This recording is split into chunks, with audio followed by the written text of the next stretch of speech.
পাহাড়ের গুহার মধ্যে যাইয়া আমি যখন আল্লাহ তাআলার জিকির আজকার কইরা আল্লাহর কোরআন পড়া নবীর দুরূদ আদায় কইরা আমি যখন সিজদায় পড়ে থাকি আমি গাউসে পাক ইরাকে বইসা যা যা বলে আমি আমার 600 মাইল দূরে তা শুনতে পাই।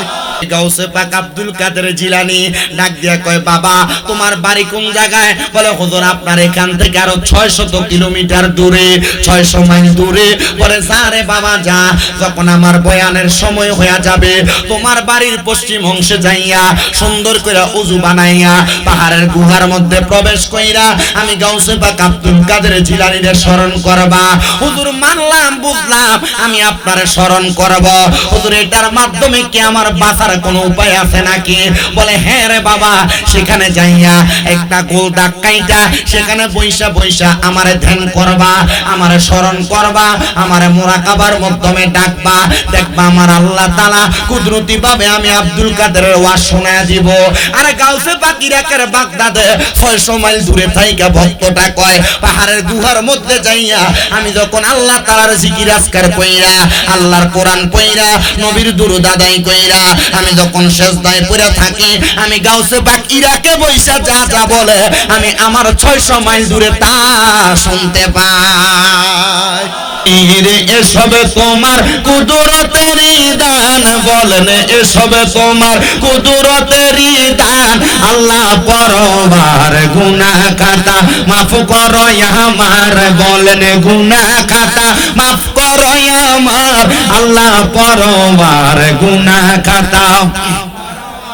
আরে তোমার যত বান্দা আছে নারী বলো পুরুষ বলো ইবাদত করে যে তোমার আল্লাহ, ইবাদত করে যে তোমার। আরে নারী পুরুষ বান্দা যত তুমি আল্লাহ ক্ষমা করো দয়া কইরা, ক্ষমা করবেন দান, বলেন দয়া কইরা ক্ষমা করবেন দান। আল্লাহ পরবার গুনাহ খাতা মাফ করো আমার, বলেন গুনাহ খাতা। আল্লাহ পরবার গুনাহ খাতা মাফ করো। তোমার যত বান্দা আছে নারী বলো পুরুষ বলো ইবাদত করে যে তোমার আল্লাহ, ইবাদত করে যে তোমার। আরে নারী পুরুষ বান্দা যত তুমি আল্লাহ ক্ষমা করো দয়া কইরা। এই বেটা খালি কি ইকু দিলেনি মাইক চালেন না অপারেটর কর, ইকু বন্ধ রেখে সাউন্ড ঠিক রাখো। আরে দয়া কইরা দয়া করবেন দান, বলেন দয়া কইরা দয়া করবেন দান। আল্লাহ পরবার গুনাহ খাতা মাফ করো আমার, বলেন গুনাহ খাতা। আল্লাহ পরবার গুনাহ খাতা মাফ। আরে না যাই না কইরাছি গুনাহ মাফ কইরা দাও সাইরা বানা। তুমি সারা কে আছে আমার আল্লাহ, তুমি সারা কে আছে আমার। তুমি যদি মাফ না করো যাইব আমরা কারো দারে। দয়া কইরা গুনাহ ক্ষমা দান করো, দয়া কইরা ক্ষমা করো দান। আল্লাহ পরবার গুনাহ খাতা মাফ করো আমার, বলেন গুনাহ খাতা মার। আল্লাহ পরবার গুনাহ খাতা মাফ করো। সবাই জোরে কন্যা মারহাবা, আস্তে কইছে মারহাবা, আর মুহাব্বতে কন্যা মারহাবা। বাজানো আপনাদেরকে বললাম আল্লাহু আকবার বলার জন্য, আপনারা বলছেন শুকরিয়া, কিন্তু আমার আল্লাহ তাআলা জানায়া দেয় বান্দা ওয়াশকুরু নি'মাতাল্লাহি আলাইহিম ইন কুনতুম ইয়্যাহু তা'বুদুন। মারহাবা কইতেন না? আল্লাহ কয় বান্দা তোমরা আমি আল্লাহর নিয়ামতের শুকরিয়া আদায় করো। মারহাবা কোন না? এই এই আরেকটা চেয়ার আনেন তো।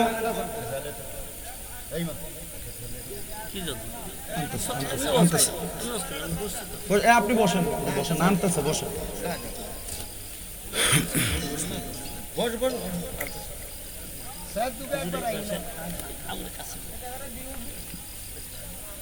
বসেন। সালাম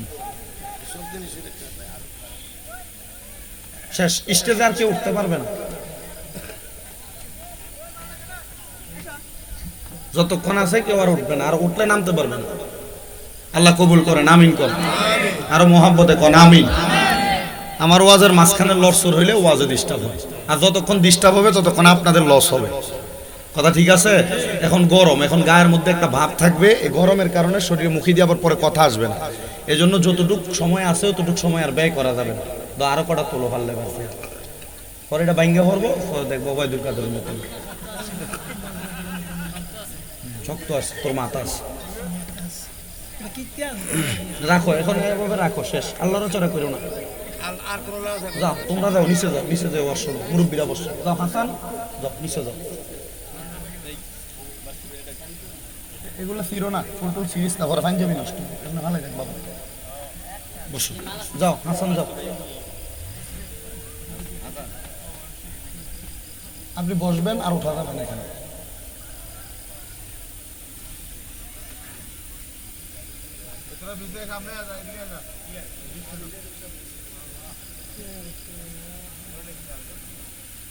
শেষ। আলহামদুলিল্লাহ বলেন। আল্লাহ তাআলা বলছেন ওয়াশকুরু নি'মাতাল্লাহি আলাইহিম ইন কুনতুম ইয়াহু তা'বুদুন। তোমরা আমি আল্লাহর নিয়ামতের শুকরিয়া আদায় করো যদি তোমরা আমি আল্লাহর ইবাদত করো। আপনারা কোন নামাজ, রোজা, হজ, যাকাত, দান, সাদাকা, যত রকমের ইবাদত, এই সব ইবাদত করি আমরা কার জন্য? করি তো ইনশাআল্লাহ। আল্লাহ আমাদের কবুল করুক, আমিন করুন। তাহলে যেহেতু আমরা আল্লাহর জন্য ইবাদত করি,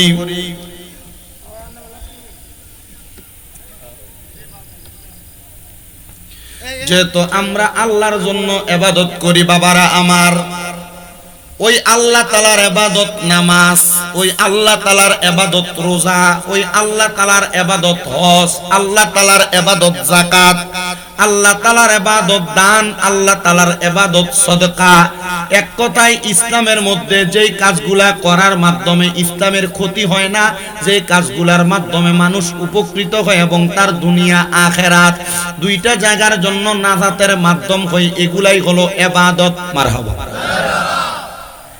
আমার ভাইরা, বাবারা, বন্ধুরা, ওই আল্লাহর ইবাদত হলো কোরআনুল কারীম।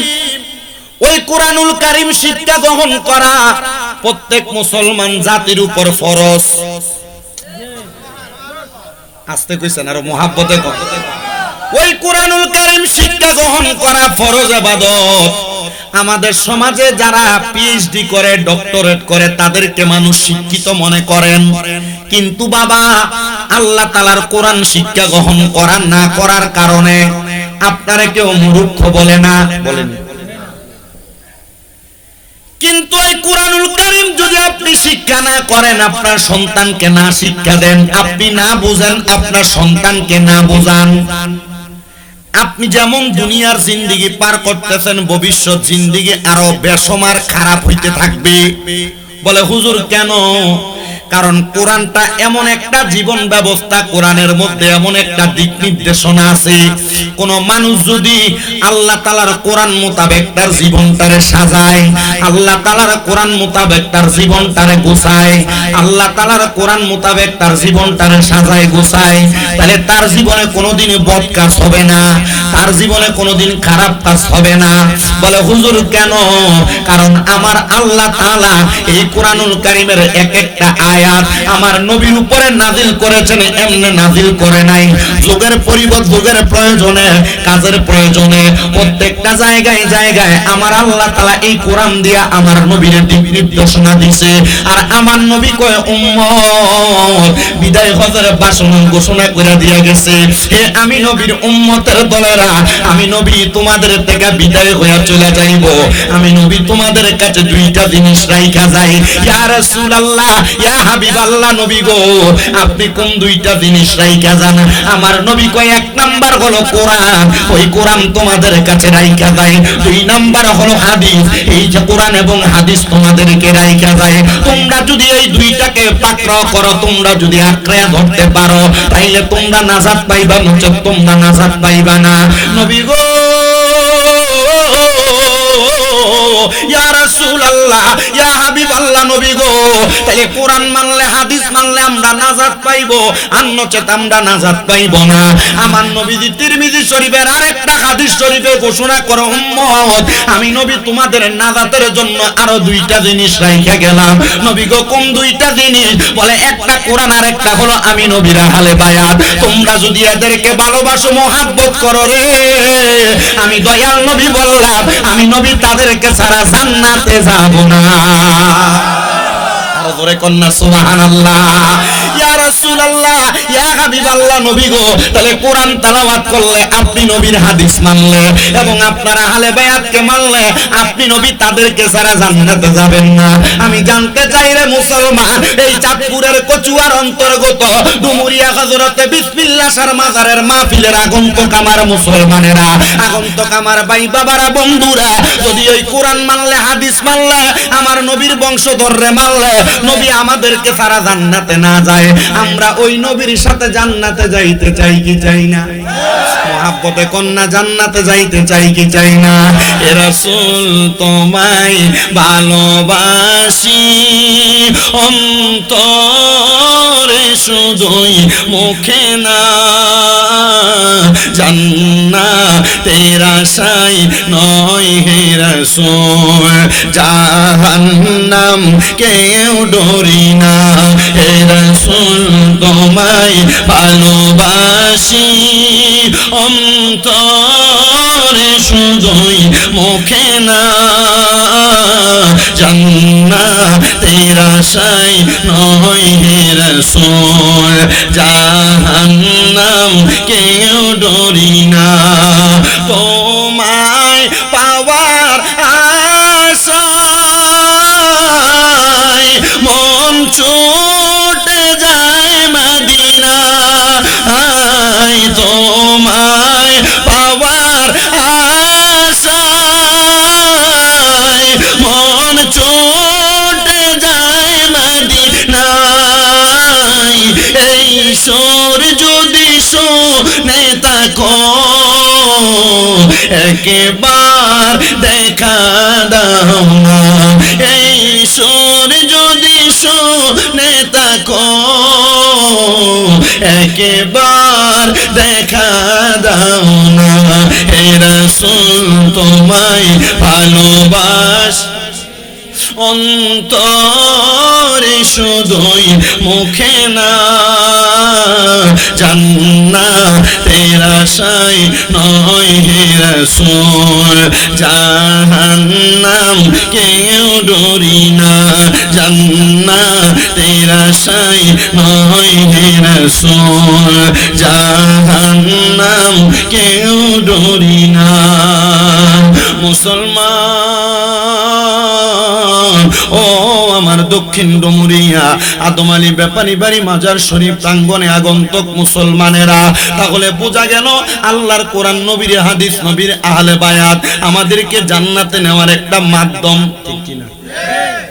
যদি আপনি ডুমুরিয়া বাজার থেকে হাজীগঞ্জ যান, হাইটা যাবেন না গাড়ি দিয়া, তাহলে যাওয়ার মাধ্যম গাড়ি, যাওয়ার মাধ্যম জান্নাতে যাওয়ার মাধ্যম কোরআন হাদিস আহলে বায়াত, মারহাবা। জান্নাতে যাওয়ার মাধ্যম কোরআন হাদিস নবীর আহলে বায়াত। তাহলে আমরা যদি নবীরে ভালোবাসে কোরআন পড়ি, আমরা যদি নবীরে ভালোবাসে হাদিস পড়ি, নবীর আহলে বায়াতরে মানি, তাহলে জান্নাত আছে না নাই? এমনে এমনে যাইবেন না নবীর লগে। আচ্ছা বাবাজি, আবার আরো সহজ ভাবে বলি, আমি শামীম রেজা হাজীগঞ্জ বাজারে গেলাম একা, আমার সাথে কেউ নাই, কেউ আমারে নরমাল ভাবে চিনলে হয়তো সালাম দিবে, কথা বলবে, কিন্তু যদি চাঁদপুর জেলার ডিসি সাহেব সহ যায়, কথা কয় না, আরে সালাম দিব এটা পরের কথা, ডিসি সাহেব আসবে এই কথা শোনার আগে হাজীগঞ্জ বাজারের পুলিশ সদস্য যারা আছে পুরা বাজারে প্রটোকল দিবে, ডিসি সাহেব আসবে, কোনো ঝামেলা দেখানো যাবে না। তা আমরা নামাজ পড়া জান্নাতে যাব এটা এক কথা, রোজা রাইখা জান্নাতে যাব এটা এক কথা, নবীর বংশধররে ভালোবাসা জান্নাতে যাব এটা এক কথা, কিন্তু যদি নবীর সাথে জান্নাতে যায় আল্লাহর কসম দুনিয়াতে কোনো ভয় নাই, মরণে কোনো ভয় নাই, কবরে কোনো ভয় নাই, হাসরে কোনো ভয় নাই, ফুলসিরাতে কোনো ভয় নাই, কারণ সামনে থাকবে রাহমাতাল লিল আলামিন, পেছনে থাকবে নবীর গুনাহগার উম্মতেরা, নবীর সাথে জান্নাতে যাইবো। আমার নবী কই উম্মত আউয়ালু মান ইয়াকরাউ বাবাল জান্নাহ, আদম থেকে ঈসা নবী পর্যন্ত সব নবীরা দাঁড়ায় থাকবে, আমি নবী সর্বপ্রথম জান্নাতের দরজা খুলবো। জান্নাতের দরজায় আমার নবী দাঁড়ানোর সাথে সাথে জান্নাতের ফেরেশতা প্রশ্ন করবে মান আনতা, আপনি কে? কি গো নবী আপনারা কি ফেরেশতা চিনে না? আমার নবী বলে হ্যাঁ হ্যাঁ হ্যাঁ সব ফেরেশতারা আমি নবীরে চিনে, কিন্তু জান্নাতের সামনে যেই ফেরেশতারা দাঁড়িয়ে রইছে ওই ফেরেশতার কাছে আমি নবীর শান, আমি নবীর গুণকীর্তন সব বর্ণনা করা হয়েছে, আমি নবীরে তারা দেখানো হয় নাই। তারা বলা হবে কেউ যদি জান্নাতের দরজা খুলতে আসে তারা জিজ্ঞাসা করবা কে তুমি, ঠিক তেমন ভাবে আমি নবীরে প্রশ্ন করবে, আমি নবীকে বলবে মান আনতা, আমি নবী বলবো আনা মুহাম্মাদুর রাসূলুল্লাহ সাল্লাল্লাহু আলাইহি ওয়াসাল্লাম। আমি নবী এই কথা বলার সাথে সাথে ফেরেশতারা জবাব দিবে আপনার সম্পর্কে আমাকে অবহিত করা হয়েছে, জান্নাতের দরজা খোলা হইল, নবী যান যান যান জান্নাতের মধ্যে প্রবেশ করেন। আমার নবী কয় শাফাআতিল আহলিল কাবাইর মিন উম্মতি, আমার উম্মতের মধ্যে যারা কবিরা গুনাহ করবে আমি নবী তাদেরকে সুপারিশ করে জান্নাতে নিয়ে যাব। ইয়া রাসূলুল্লাহ ইয়া হাবিবাল্লাহ, নবী গো বুঝতে পারলাম জান্নাতে নিয়ে যাবেন, নবী গো আপনি তো জান্নাতের দরজা খুইলা জান্নাতে প্রবেশ করবেন, উম্মত যাবে কেমনে? উম্মতের তো হিসাব হবে। আমার নবী কই উম্মত না না না, জান্নাতের দরজা খুইলা আমি নবী জান্নাতের চৌকাঠে দাঁড়িয়ে থাকবো, আমার একটা গুনাহগার উম্মত যদি বাদ থাকে আমি নবী ওই গুনাহগার উম্মতরে ছাড়া জান্নাতে প্রবেশ করব না। 40তম উরুস মুবারকের মাহফিল, তোমাদের নাজাতের ফয়সালা হবে। বলে হুজুর কেন? কারণ এখানে নবীর গুণকীর্তন করা হচ্ছে, কথা কন না আর জোরে কন না, ঠিক কি না? আরে বাবা অনেকের আজকে মা নাই, তোমরা রাস্তায় ঘুরতাছো, মনে করো না এই ঘুরা তোমার লাভ হইব। ও আব্বা তোমরা অনেকের বাবা নাই, দাদা নাই, দাদি নাই, বংশের মানুষ কবরে। আর তোমরা কি জানো আজকে এই মাহফিলের উসিলায় আল্লাহ তাআলা ডুমুরিয়ার এলাকাবাসীর যত কবরস্থান আছে এই কবরস্থানের কবরবাসীর রূহকে আল্লাহ ছাইরা দিছে। কেন ছাড়ছে? এই রূহগুলা মাহফিলের চারিদিকে ঘুরতেছে। আর ভিক্ষুক যেমনে ভিক্ষা চায় এই রূহগুলা তার সন্তানের কাছে কয় ও ফুত আমার লাগি একটু দোয়া করো না, আর রূহগুলা দোয়া চাই ও নাতি আমার লাগি একটু দোয়া করস না। তো তুমি যদি মাহফিলে না আসো দোয়াটা করবা কেমনে? বাড়িতে, দোকানে, চা দোকানে, এখনো মোবাইলের আড্ডায়, টিভি সিরিয়ালের আড্ডায়। আব্বা এই দুই প্রকারের কবরবাসী কবরে ফিরে যাবে। এক প্রকার যায় দেখবে তাদের কবরের আযাব মাফ, সে খুব শান্তিতে থাকবে, আর ফেরেশতারে জিগাইবো ফেরেশতা আমার কবরের আযাব মাফ হইল কেমনে? বলে মাফ হইছে এই কারণে তুমি দুনিয়াতে এমন কিছু ওয়ারিসদার রাইখা আসছো, এই ওয়ারিসদাররা তোমার জন্য দোয়া করতেছে, এই দোয়ার বরকতে আমি তোমাদেরকে মাফ করে দিছি। আব্বা কবরবাসী কেমন খুশি হয় জানেন? একটা লোক সমুদ্রে ডুইবা যাইতেছে, হঠাৎ কইরা একটা নৌকা নিয়ে যায় যদি তার যেমন উদ্ধার করলে ওই ডুবন্ত ব্যক্তি যেমন খুশি হয়, একটা কবরবাসীর জন্য দুনিয়ার জীবিত মানুষ দোয়া করলে কবরবাসী তার চাইতে বেশি খুশি হয়। আপনার মনটা চায় না আপনার আম্মার লেগে দোয়া করতেন? মনটা চায় না আব্বার লেগে দোয়া করতেন? মনটা চায় না বংশের মানুষের লেগে দোয়া করতেন? আর তুমি যে বাড়িতে ঘুমাও এটি তোমার মা বাপ দিয়া গেছে, যদি না দিয়ে যাইতো, যদি ভাড়া থাকতাম মাসে 5,000 করে ভাড়া দিলে 12 মাসে 60,000 টাকা ভাড়া লাগতো। দিয়া গেছে তো বাপ মা পায়া গেছে, এই জন্য কষ্ট বোঝো না। যে ইনকাম করে জোরাইছে তার দিগাও কত কষ্ট। আব্বা ওয়াজ এখনো শুরু হয় নাই, ডেমু দিলাম, ডেমু একটু বসছেন, ধৈর্য নিয়ে বসেন। আমার কাছে ভালো লাগে এই অঞ্চলে ওয়াজে আসলে আপনারা তরিকতপন্থী মানুষ, বসবেন তো ইনশাআল্লাহ। গতবার আগের বার মানে মাঝখানে 2 বছর গ্যাপ, 3বার আসছে, তুফানে উড়াই লেছিল, ফ্যান্ডেল সব সানি উড়াই লেছে, আলহামদুলিল্লাহ। তবে আমি একটা জিনিস দেখছি, আপনারা যারা আসছিলেন কেউ যায় নাই, কেউ যায় নাই, মোটামুটি যারা আসছিলেন সবাই ছিলেন। আমার কাছে ভালো লাগছে, শুকরিয়া আল্লাহর দরবার, লাখ লাখ শুকরিয়া।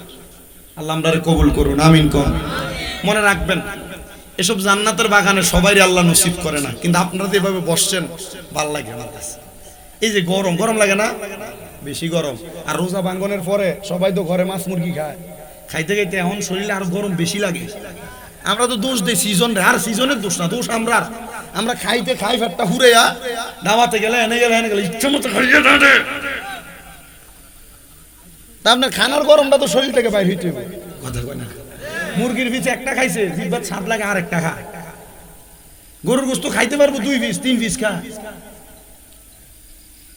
আমাদের শরীরের গরমের ভাবটা তো কমতে হবে, ঠিক কিনা? ইনশাআল্লাহ জিকিরের মাধ্যমে কমবে, আল্লাহ কবুল করেন, আমিন কোন। তো যে কোরআন তেলাওয়াতের কথা বলতেছিলাম মনে আছে তো, এই কোরআন তেলাওয়াতের মাধ্যমে নাজাত পাইবেন, নবীর সাথে জান্নাতে যাবেন। বড় দাম, বড় সম্মান, বড় ইজ্জত। নবীর সাথে জান্নাতে যাইতে হলে কোরআন তেলাওয়াত লাগে না? লাগবো কেমন? আমার মুসলমান এই আমরা বোন বইন কতলা ক্যামেরা তবু দাঁড়ায় ভিডিও করুন লাগে। আমি ভাই সব সুশি ভাইও মানুষ, আমি মাহফিলে আমার মাহফিলে লস্য নাই দেখতারি না। নবীর সাথে জান্নাতে যাইতে হলে কোরআন তেলাওয়াত, উত্তর দেন না। নবীর সাথে জান্নাতে যাইতে হলে নবীর হাদিস তেলাওয়াত। বলে হুজুর যারা পড়ে না তারা কি পারতো না? যাইতে পারবে, যদি আপনি চেষ্টা করেন তাহলে অবশ্যই যাইতে পারবেন। কিন্তু আমার নবীজির একটা হাদিস শরীফ আমি পইরা বড় ভয় পাইছি বাবা, বড় ভয় পাইছি। একটু রিভাব কমাও। বড় ভয় পাইছি। বলে হুজুর কেমন? আপনারা যারা আপনাদের সন্তানদেরকে কোরআন শিখান না, নিজে শিখেন না, ও আব্বুজি আপনি এই কাজগুলা করার কারণে কাল হাসরের ময়দানে সব মুসলমানদেরকে প্রশ্ন করা হবে। তাকরাউল কোরআন, আল্লাহ তাআলার কোরআন তেলাওয়াত করার জন্য, কোরআন তেলাওয়াত করার জন্য। কিন্তু আপনি যখন কোরআন তেলাওয়াত করতে পারবেন না, আপনার সন্তান যখন পারবে না, সন্তান বলবে আমার মা আমারে কোরআন শিখায় নাই, আমার বাপ আমারে কোরআন শিখায় নাই। এ ফেরেশতা তার মা বাপরে ডাক দাও। ফেরেশতারা এবার মা বাপরে ডাক দিয়ে আনবে, আপনারা কেন আপনার সন্তানকে কোরআন শিখান নাই? তারা বলবে দুনিয়ার ব্যস্ততায়, আপনি বিদেশে ছিলেন, প্রবাসে থাকার কারণে আপনার সন্তানরে আপনার স্ত্রী কোরআন শিখায় নাই। আপনার স্ত্রীকে বলবে কেন তুমি সন্তানকে কোরআন শিখাও নাই? সে বলবে আমি শিখাই নাই, সকালবেলা সন্তানের শরীর নষ্ট হয়ে যাবে এই জন্য ঘুম থেকে উঠাই নাই। আস্তে আস্তে এলাকার মক্তবগুলা বন্ধ হয়ে যাইতেছে, কোন রকম আরবি প্রাইভেট পড়ায় কোরআন শিখানোর চেষ্টা করে। আবার এই জায়গার ভিতরে বড় অথর্বতা, গণিত প্রাইভেট পড়ায় 2000 টাকা দিয়া, আরবি প্রাইভেট পড়ায় 200 টাকা দিয়া, 500 টাকা দিয়া, ঠিক মতো সপ্তাহ বছরে মাসে হুজুরের বেতনটাও ক্লিয়ার করে না। বাবাজি তখন যদি আপনি আপনার সন্তানকে কোরআন না শিখান, ওই সন্তানের বাবা এবং মাকে ফুলসেরাতের মধ্যে এই পার আর ওই পার করে শোয়া দেওয়া হবে। বলা হবে যা সন্তান ফুলসেরাত যে তো পারি দিবা, তুমি তোমার আব্বা জানের বুকের মধ্যে ফাড়া দিয়া ফুলসেরাত পারি দাও। আরে আপনার সন্তান দুনিয়াতে আপনার শরীরের সাথে একবার পাও লাগলে আপনার 2-3 বার সালাম করে, কিন্তু ওই সময় আপনার ফুতে আপনার বুকের মধ্যে পাড়া দিয়া ফুলসেরাত পার হইব। কেমন কষ্ট রে ও ডুমুরিয়ার বাবা, ও পর্দার অন্তরালের মা, এই কষ্ট সহ্য করতে পারবা না, এই কষ্ট সহ্য করতে পারবা না। এই জন্য সবার কাছে আপনার, আপনি আপনার সন্তানকে যেখানে পড়ান না কেন, ইংলিশ মিডিয়ামে পড়ান আপনার বিষয়, কিন্ডারগার্টেনে পড়ান আপনার বিষয়, স্কুল কলেজে পড়ান আপনার বিষয়, তবে আপনার কাছে আবদার থাকবে গো আপনি আপনার সন্তানটারে আল্লাহ তাআলার কোরআন শিখান। এবার বলেন এই কোরআন শিখাইলে মা বাবার লাভ আছে না নাই? ইয়া রাসূল, ইয়া রাসূল জিন্দাবাদ। না মজা না কোরআন কোরআন শিখাও ছেলে মেয়েকে ওহে মুসলমান, জানে কবজের সময় তোমার হইবে রে আসান। বলেন কোরআন শিখাও ছেলে মেয়েকে ওহে মুসলমান, জানে কবজের সময় তোমার হইবে রে আসান, জানে কবজের সময় তোমার। ওরে একটি ছেলে আলেম হলে আর পড়বে কোরআন মৃত্যুর কালে। হায়রে একটি ছেলে আলেম হলে আর পড়বে কোরআন মৃত্যু কালে। হায়রে দূর হবে বিয়াদবি শয়তান, থাকবে রে ঈমান। দূর হবে বিয়াদবি শয়তান, থাকবে রে ঈমান। জানে কবজের সময় তোমার হইবে রে আসান। বলেন কোরআন শিখাও ছেলে মেয়েকে ওহে মুসলমান, জানে কবজের সময় তোমার সান। বলেন জানে কবজের সময় তোমার হইবে রে আসান। একটি মেয়ে আলেম হলে আর পড়বে কোরআন মৃত্যু কালে। পড়েন একটি মেয়ে আলেম হলে আর পড়বে কোরআন মৃত্যু কালে।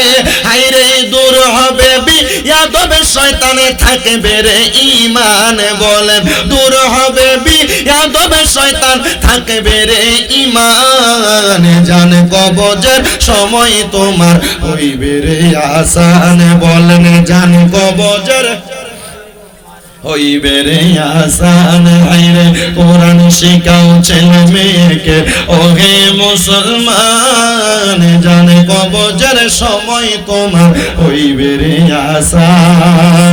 বাজান আমার এবার বলেন যে তো জান কবজের সময় এই কোরআন তেলাওয়াতের মাধ্যমে আসান পাওয়া যায়।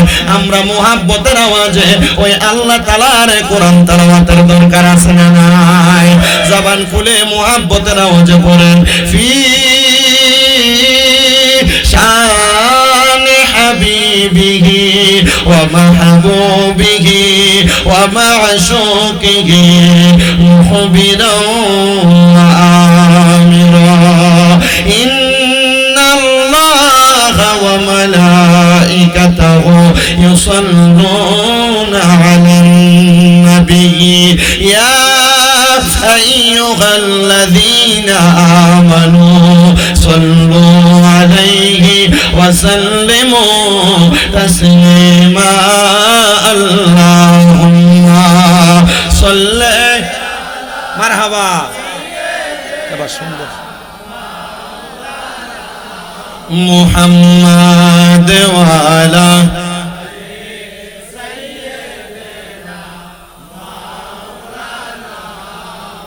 জবানটা ছেড়ে দিয়ে পড়েন না আল্লাহুম্মা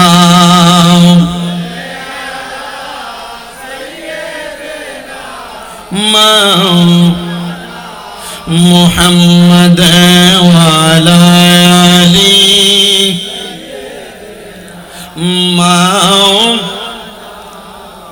শিখাইয়া প্রেম খেলা কইলো কাইলা কামলিওয়ালা। একবার দেখাইয়া প্রেম খেলা মুহাম্মাদিয়া রাসূলুল্লাহ। আল্লাহুম্মা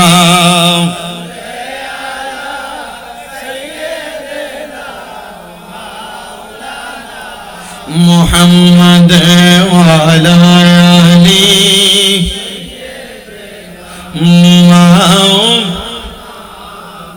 কেউ পাগল হয় দনে জনে, কেউ বায়াবার মান সম্মানে।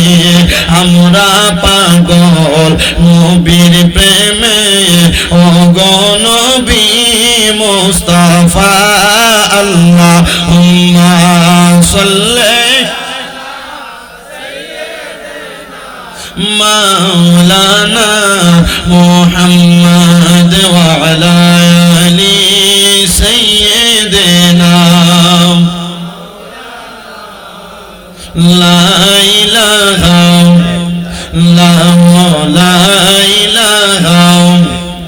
লা ইলাহা হাসবি রব্বি জাল্লাল্লাহ ওর মা ফি কলবি গায়রুল্লাহ হাসবি জাল্লাল্লাহ মা ফি কলবি গায়রুল্লাহ নূর মুহাম্মদ পর নূর লা ইলাহা ইল্লাল্লাহ লা ইলাহা বইল না বলেন নবীর আমার নবীও তোমায় ভুলবে না লা ইলাহা লা ইলাহা লা ইলাহা ইল্লাল্লাহ মুহাম্মাদুর রাসূলুল্লাহ সাল্লাল্লাহু আলাইহি ওয়াসাল্লাম। হে আমার বিসমিল্লাহ হুজুর রাহমাতুল্লাহ আলাইহির মাহফিলে আগন্তুক আমার ভাইয়েরা বাবারা বন্ধুরা, আপনারা বলেন এই জান্নাতের বাগানে যে আমরা আসলাম, আমরা জীবনের গুনাহগুলো maaf করে বাড়িতে যাইতে চাই কি চাই না? অবশ্যই আমরা জীবনের গুনাহগুলো maaf করে বাড়িতে যাইতে চাই। এই জন্য আমরা সবাই চোখটা বন্ধ করে দিয়ে মুহাব্বতের আওয়াজে আল্লাহ তাআলার একটু আসলে জাতের জিকির করবেন, এমন ভাবে আল্লাহ তাআলাকে স্মরণ করবেন যেন আল্লাহ তাআলা আপনার অন্তরের সকল গুনাহ খাতাগুলো maaf করে দিয়ে মুহাব্বতের সাথে আল্লাহ তাআলার আসলে জাতের জিকির করবেন, এই গুনাহগুলো maaf হয়ে যাবে। মুহাব্বতে আল্লাহকে ডাক দেওয়ার পরেন আল্লাহ আল্লাহ আল্লাহ আল্লাহ আল্লাহ আল্লাহ আল্লাহ আল্লাহ আল্লাহ আল্লাহ আল্লাহ আমার পুরা মনের ব্যথা ও ব্যথা কাঙার কাছে কই কই লাগা মারহাবা আল্লাহ আল্লাহ আমার পুরা মনের ব্যথা ও ব্যথা কাঙার কাছে কই কই লাগা মারহাবা আল্লাহ আল্লাহ আমার মুর্শিদ বিনে প্রেমের তালা খুলবে কে মনে আমার বিসমিল্লাহ সাবিনে প্রেমের তালা খুলবে কে মনে রসের ফুল ফুই টাসে গো প্রেমের বাগানে রসের ফুল ফুই টাসে গো প্রেমের বাগানে মারহাবা আল্লাহ আল্লাহ আমার বাগদাদ বিনে প্রেমের তালা খুলবে কে মনে আমার আবচা বিনে প্রেমের তালা খুলবে কে মনে রসের ফুল ফুইটা সে গো প্রেমের বাগানে মারহাবা আল্লাহ আল্লাহ জবানটা খুইলা আল্লাহ রে আল্লাহ ডাকে শরম নাই আল্লাহ আল্লাহ সেই বাগানের মালিক গো যারা সদাই থাকে পাগল গো পারায়া গাও আল্লাহ নবীর প্রেমে তারা হইছে দিবানা আইরে আল্লাহ নবীর প্রেমে তারা হইছে দিবানা রসের ফুল ফুইটা সে গো প্রেমের বাগানে মারহাবা আল্লাহ আল্লাহ রসের ফুল ফুইটা সে গো প্রেমের বাগানে মারহাবা আল্লাহ আল্লাহ সেই বাগানের ভ্রমর গো সদাই তারা পাগল আল্লাহ নবীর প্রেমে তারা থাকে পাগল পাহাড়া রসুল ফুল ফুইটা সে গো প্রেমের বাগানে মারহাবা আল্লাহ আল্লাহ আল্লাহ আমি তোরে না সারিব আমি তোরে যাইতে না দিব দয়াল বাবা বিসমিল্লাহ হুজুর পাইলে তোমায় না সারিব মারহাবা আল্লাহ আল্লাহ জবান জবান আল্লাহর ডাকে শরম নাই আল্লাহ আমি তোরে না সারিব আমি তোরে যাইতে না দিব দয়াল মুর্শিদ তোমায় পাইলে মনের কথা কইলা কইব মারহাবা আল্লাহ আল্লাহ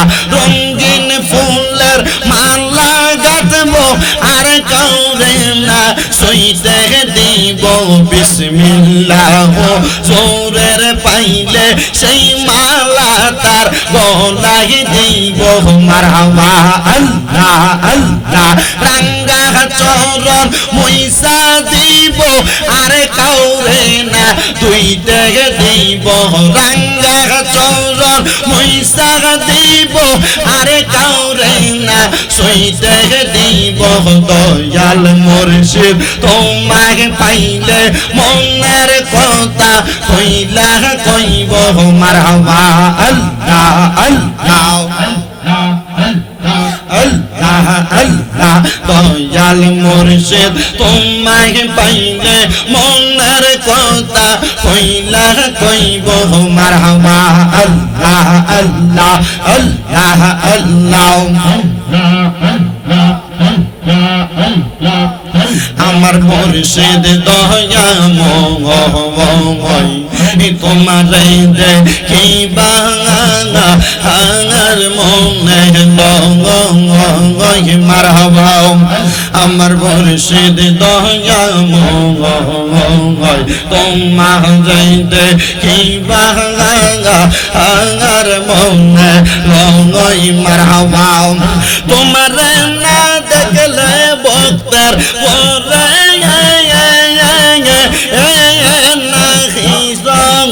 মনরে আমার মুর্শিদ দয়াময় তোমার দেখিবা আর মনে লয় মারহাবা আল্লাহ আল্লাহ কদম ডালে বৈশার দয়াল বাজা নামের বাঙ্গা সিঙ্গি মারহাবা আইরে সুর শুনিয়া পাগল হইয়া সুইটা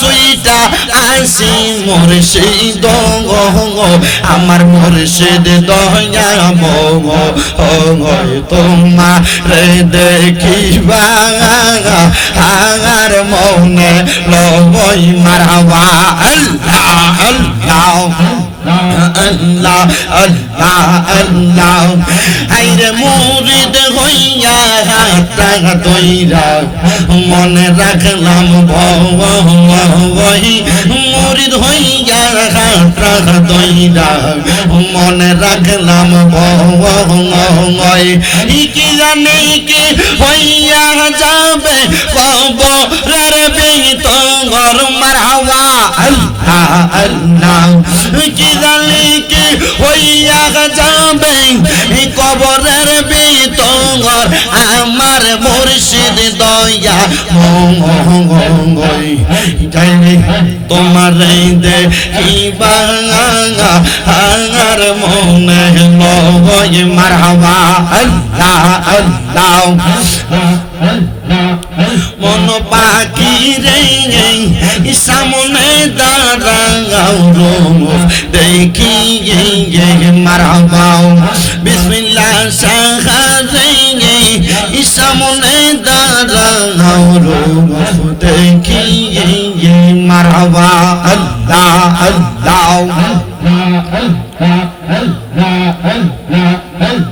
লা ইলাহা ইল্লাল্লাহ মুহাম্মাদুর রাসূলুল্লাহ সাল্লাল্লাহু আলাইহি ওয়াসাল্লাম। সবাই বলি সাল্লাল্লাহু আলাইহি ওয়াসাল্লাম। জবান খুলে উচ্চ কণ্ঠে জোরে জোরে পড়ি আলহামদুলিল্লাহ। আর ডাইনে বামে যাব না, ডাইরেক্ট আমি আলোচনার মধ্যে ঢুকে যাই। যেহেতু হযরতে বিসমিল্লাহ হুজুর রাহমাতুল্লাহ আলাইহি স্মরণের মাহফিল, আল্লাহর ওলিদের শানের কথাগুলো আমি বলার চেষ্টা করব। তবে আমার কথা থেকে আপনারা অনেক কিছু জানার চেষ্টা করবেন, বুঝবেন। আজকে আমি আপনাদের সামনে যে কথাগুলো বলার জন্য আপনাদের সামনে বসে গেলাম, আপনারা যেমন ভাবে আমার সামনে বসে গেলেন, আমরা জানি এই চারটা তরিকা আমাদের কাছে আছে। এক নাম্বার হলো কাদিরিয়া তরিকা, দুই নাম্বার হলো চিশতিয়া তরিকা, তিন নাম্বার হলো মুজাদ্দিদিয়া তরিকা, চার নাম্বার হলো নকশবন্দিয়া তরিকা। এই চারটা তরিকার মধ্যে সর্বশ্রেষ্ঠ তরিকা যেটা, এই তরিকার নাম হলো কাদিরিয়া তরিকা। যেই তরিকার মধ্যে একজন প্রবর্তক শায়েখ ছিলেন, যিনার নাম ছিল হযরতে গৌসে পাক হুজুর বড় পীর আব্দুল কাদের জিলানী আল গিলানী রাদিয়াল্লাহু তাআলা আনহু। আপনারা বলেন আব্দুল কাদের জিলানীর নামটা আমরা কি এখন শুনছি না আরো আগেও শুনছি? গাউসে পাকের ক্ষমতা আছে না নাই? ওই গাউসে পাক বড় পীর আব্দুল কাদের জিলানী, ওনার মুখের এমন লুৎফ ছিল, ওনার মুখের এমন পাওয়ার ছিল। কাদের জিলানী কয়, জগতের মানুষে আমি আব্দুল কাদের জিলানী আমার নিজের কোনো ক্ষমতায় কথা বলতাম না। এ আব্দুল কাদের জিলানী, আপনি আপনার নিজের কোনো ক্ষমতায় কথা বলতেন না, তাইলে আপনি কোন ক্ষমতায় কথা বলতেন? গাউসে পাক কয়, স্বয়ং আল্লাহ তাআলার পক্ষ থাইকা, মদিনা ওয়ালার সেন্টার থাইকা, মাওলা আলীর এলেমের খাজিনা তাইকা আমি আব্দুল কাদের জিলানীর এই দেহের মধ্যে, এই কলবের মধ্যে যা আসতো আমি আব্দুল কাদের তা বলতাম। ওগো আব্দুল কাদের জিলানী গো, আপনি কেন বলতেন আর কিভাবে বলতেন? আপনার কেমনে এই নেক তাওয়াজ্জ দিত? ও মুসলমান,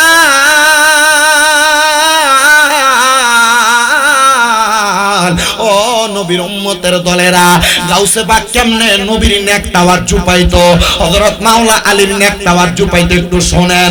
গাউসে পাকের একটা লিখিত কিতাব আছে, যেই কিতাবের নাম হলো আল ফায়জুর রাব্বানী ওয়াল ফাতহুর রাব্বানী।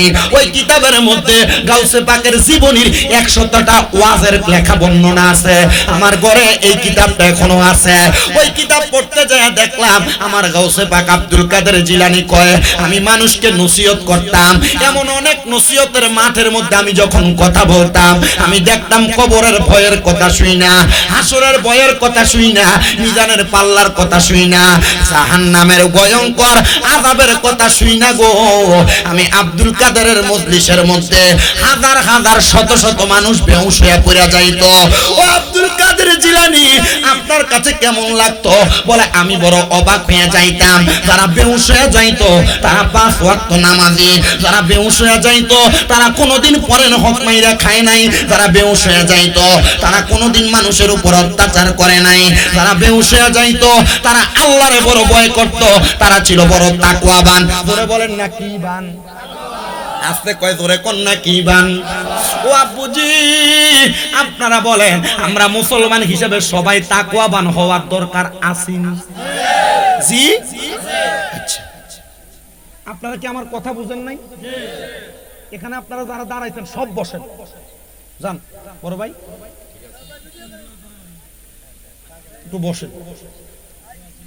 আমার দৃষ্টা বয় 3বার 4বার যোগ দিছে আমার। এই গরমকালে মানুষের বয়া রাখতে আমার কষ্ট হইতেছে।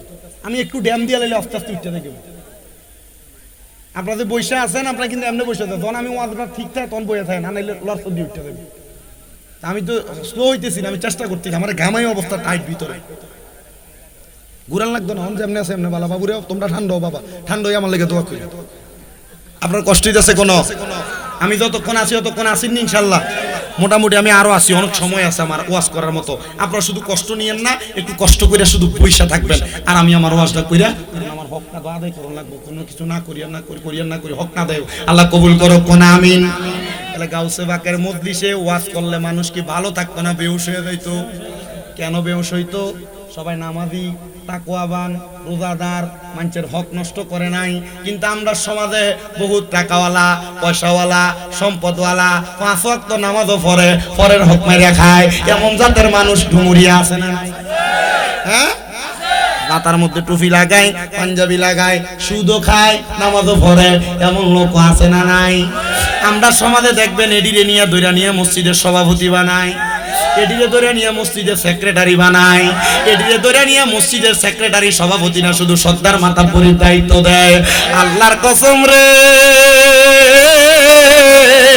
ও ডুমুনিয়ার বাবারা, যদি দেখো ভালো কোন কাজের মধ্যে বদ কোন মানুষের নেতা বানাইছে, মনে করবে এটা কিয়ামতের আলামত। কি এর আলামত? কষ্ট হয় আপনারা সুদ করে সমাজ চালায়, এমন হয়নি? কিতা কবা খেতার লাল কবা আনবো কেমনে? জমিন ভাড়া খেন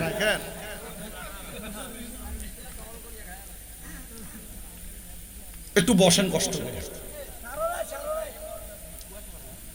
আমার মুসলমান ইমানদারেরা, তাই আমি তাকওয়াবান হওয়ার কথা বলছি। তাকওয়াবান যে হয়তে পরের হক মেরে খায় না, তাকওয়াবান যে হয়তে কোনোদিন সুদ খায় না, তাকওয়াবান যে হয় সে আল্লাহরে ভয় করে, সে কোনোদিন মানুষের সাথে মিথ্যা কথা বলে না। কয়নি? তাকওয়াবান যে ব্যক্তি হয় সে কোনোদিন মানুষের হক মেরা মেরা খাইতে পারে না। হুজুর গৌসে পাক আব্দুল কাদের জিলানী ডাক দিয়া কয়, ও আমার ভক্তবৃন্দরা, আমি তাদেরকে প্রশ্ন করলাম তোমরা কেন বেহুশ হয়ে যাও? তারা ডাক দিয়া কয়, আব্দুল কাদের জিলানী, আপনি যে কবরের আযাবের কথা কন, আপনি যে বলেন কবরের মাটি মানুষের চাপ দিয়া মানুষের পাজরের হাড্ডিগুলা ভাঙ্গা ফেলবে, আপনি যে বলেন কবরের মধ্যে বিচ্ছুগুলা কামড়াইবো, আপনি যে বলেন কবরের মধ্যে বড় শাস্তি দেওয়া হবে, ও গো আব্দুল কাদের জিলানী, এগুলা শোনার পর আমাদের কাছে বড় খারাপ লাগে। আমরা চিন্তা করি আমাদের ইন্তেকালের পরে আমরা কবরে কেমনে এই আযাব সহ্য করব। বলে তোমরা তো নামাজ পড়ো, তোমরা তো ইবাদত করো, তোমরা কি জানো যারা কোনোদিন মানুষের সাথে খারাপ ব্যবহার করে নাই, অসৎ আচরণ করে নাই, পরের জমি জমা দখল করে নাই, হারাম খাবার খায় নাই, আমার আল্লাহ তাআলা তাদেরকে জান্নাতে বড় সুন্দর রাখবে, এমন মজার খানা দিব, ওয়ালাহমি তৈরিন ফাকির গোশত দিয়া তার জান্নাতি মেহমানদারি করাইবো। হায়রে ও ডুমুনিয়ার বাবারা, গাউসে পাক বয়ান করে, মানুষ গাউসে পাকের বয়ান শুনে বেহুশ হয়, সান্ত্বনা নেয়। এবার হঠাৎ গাউসে পাক বয়ান করতেছে, গাউসে পাক ওনার মাজলিসের মধ্যে হঠাৎ করে উনি বয়ানের মাঝখান দিয়ে আটকায়া আটকায়া কথা বলতেছে, আটকায়া আটকায়া কথা বলতেছে, আটকায়া আটকায়া কথা বলতেছে। সব মানুষ অবাক হয়ে গেছে, এই আব্দুল কাদের জিলানী, আপনি তো অবাইভাবে আটকানোর কথা না, আপনি তো অলি দিগের সম্রাট, আপনি তো অলিদের বাদশা, আপনি কেন আটকায়া যান? গাউসে পাক কোনো কথা বলে না, যতবার বয়ান করতে লাগে ততবারই আটকায়া যায়। আব্দুল কাদের জিলানী কয়, আমি আমার আটকানোর কারণ বুঝলাম না, হঠাৎ করে আমি দেখলাম রে বয়ানের মানুষের মাঝখান থেকে কে জানি একজন দাঁড়ায় গেছে, দাঁড়ায়া আমি আব্দুল কাদের জিলানীর সামনে চলে আসছে, আইসা ডাক দিয়া কয়, আব্দুল কাদের জিলানী, একটু আপনি আপনার মুখটারে হাঁ করেন, জিহ্বাটারে বাহির করেন। আব্দুল কাদের জিলানীকে আমি হাঁ করলাম, জিহ্বাটারে বাহির করলাম, উনি আমার জিহ্বাটার মধ্যে মুখের মধ্যে ওনার মুখ থেকে একটু থুতু নিক্ষেপ করলেন, আমার কাছে ভালো লাগছে, আমি বললাম আরেকবার থুতু নিক্ষেপ করেন, আমার কাছে ভালো লাগছে, আমি বললাম আরেকবার নিক্ষেপ করেন, এমন ভাবে দিতে দিতে আমার মুখের মধ্যে 6 বার থুতু দিয়া দিছে, আমার আটকানো বন্ধ হয়ে গেছে, আমি আবার ওয়াজ করা শুরু করলাম। ও আব্দুল কাদের জিলানী গো, আপনারা কে এমন ভাবে থুতু দিল? উনি কয়, আমার রাহমাতুল লিল আলামিন নবীজি আল্লাহর কুদরতি ভাবে আমি আব্দুল কাদেরের মুখের মধ্যে থুতু দিয়া দিছে। নবীজির থুতু মুবারকের এমন পাওয়ার রে, নবীজির থুতু মুবারকের এমন পাওয়ার, ওই পাওয়ারে আমার বন্ধ হওয়া জবানটা আবার খুলে গেছে, আমি ওয়াজ করা শুরু করলাম। এবার বলেন রহমতের নবীর থুতু মুবারকের পাওয়ার আছে না নাই? মারহাবা। থুতু মুবারকের পাওয়ার কম না বেশি? বহুত বেশি। শুধু বেশি না, শুধু বেশি না, 5 মাসের উপরে সময় আমি মদিনা থেকে আসছি, মদিনা শরীফে যাওয়ার পর প্রথম দিন ফজরের নামাজের সময় বের হইলাম। বের হওয়ার পর আমি জুতা নিয়ে বের হই নাই, এমনি বের হইছি। তো রাস্তায় পাড়া দেওয়ার সাথে সাথে দেখলাম একটু গরম ভাব লাগে আমার পায়ে। কিন্তু মদিনা শরীফের মধ্যে প্রবেশ করার সাথে সাথে যখন মদিনার এরিয়ার মধ্যে আমি আমার পা রাখলাম, আর পায়ে গরম লাগে না, বড় ঠান্ডা ঠান্ডা অনুভব হয়। ফজরের নামাজের জামাত শুরু হয়ে গেছে। মসজিদে নববীর একবারে পূর্ব অংশে দাঁড়ায় দাঁড়ায় আমি নামাজটা শেষ করলাম। সাথে সাথে জানাজার নামাজ হয়, জানাজার নামাজ পড়লাম। আমি তো প্রথম যাওয়ার কারণে মদিনা শরীফের কোনো জায়গায় চিনি না। দেখলাম মানুষ মসজিদ নববী থেকে বাইরে হইয়া একবারে একটা রাস্তা ধইরা একদিকে প্রবেশ করতেছে। কিরে এদিকে কি হয় একটু যায় দেখি। আমি দেখলাম মানুষ মদিনা শরীফের ভিতরে প্রবেশ কইরাম। মদিনা শরীফের মসজিদ নববী থেকে বের হইয়া একবারে দক্ষিণ অংশ দিয়া বের হইয়া আইসা আবার ঢুকে দরজায় লেখা বাবু সালাম, এখান দিয়া প্রবেশ করে। দেখি কেউ চোখের পানি ফালায়া ফালায়া কান্দে। সামনে তো নবীজির রওজা মুবারক মোতোয়ারা দাঁড়ায় আছে। আশেক রাসূলরা কান্দে আর হাত তুলে তুলে দোয়া করে। মোতোয়ারা হাতটার দিকে ধইরা শুধু হাতটাতে ধরে আর কই আল্লাহ হাজি হারাম কয়ে কয়ে হাতটা এবারে ঘুরে দেয় মক্কার দিকে। কিন্তু না রে না, নবীজির যারা সাচ্চা পাক্কা উম্মত, নবীজির যারা আশেক তাদেরকে ফিরাইতে পারে না। বলে হুজুর কেন পারে না গো? কারণ তারা আবেগ নিয়ে যায়, নবীজিরে দেখার জন্য আবেগ নিয়ে যায়।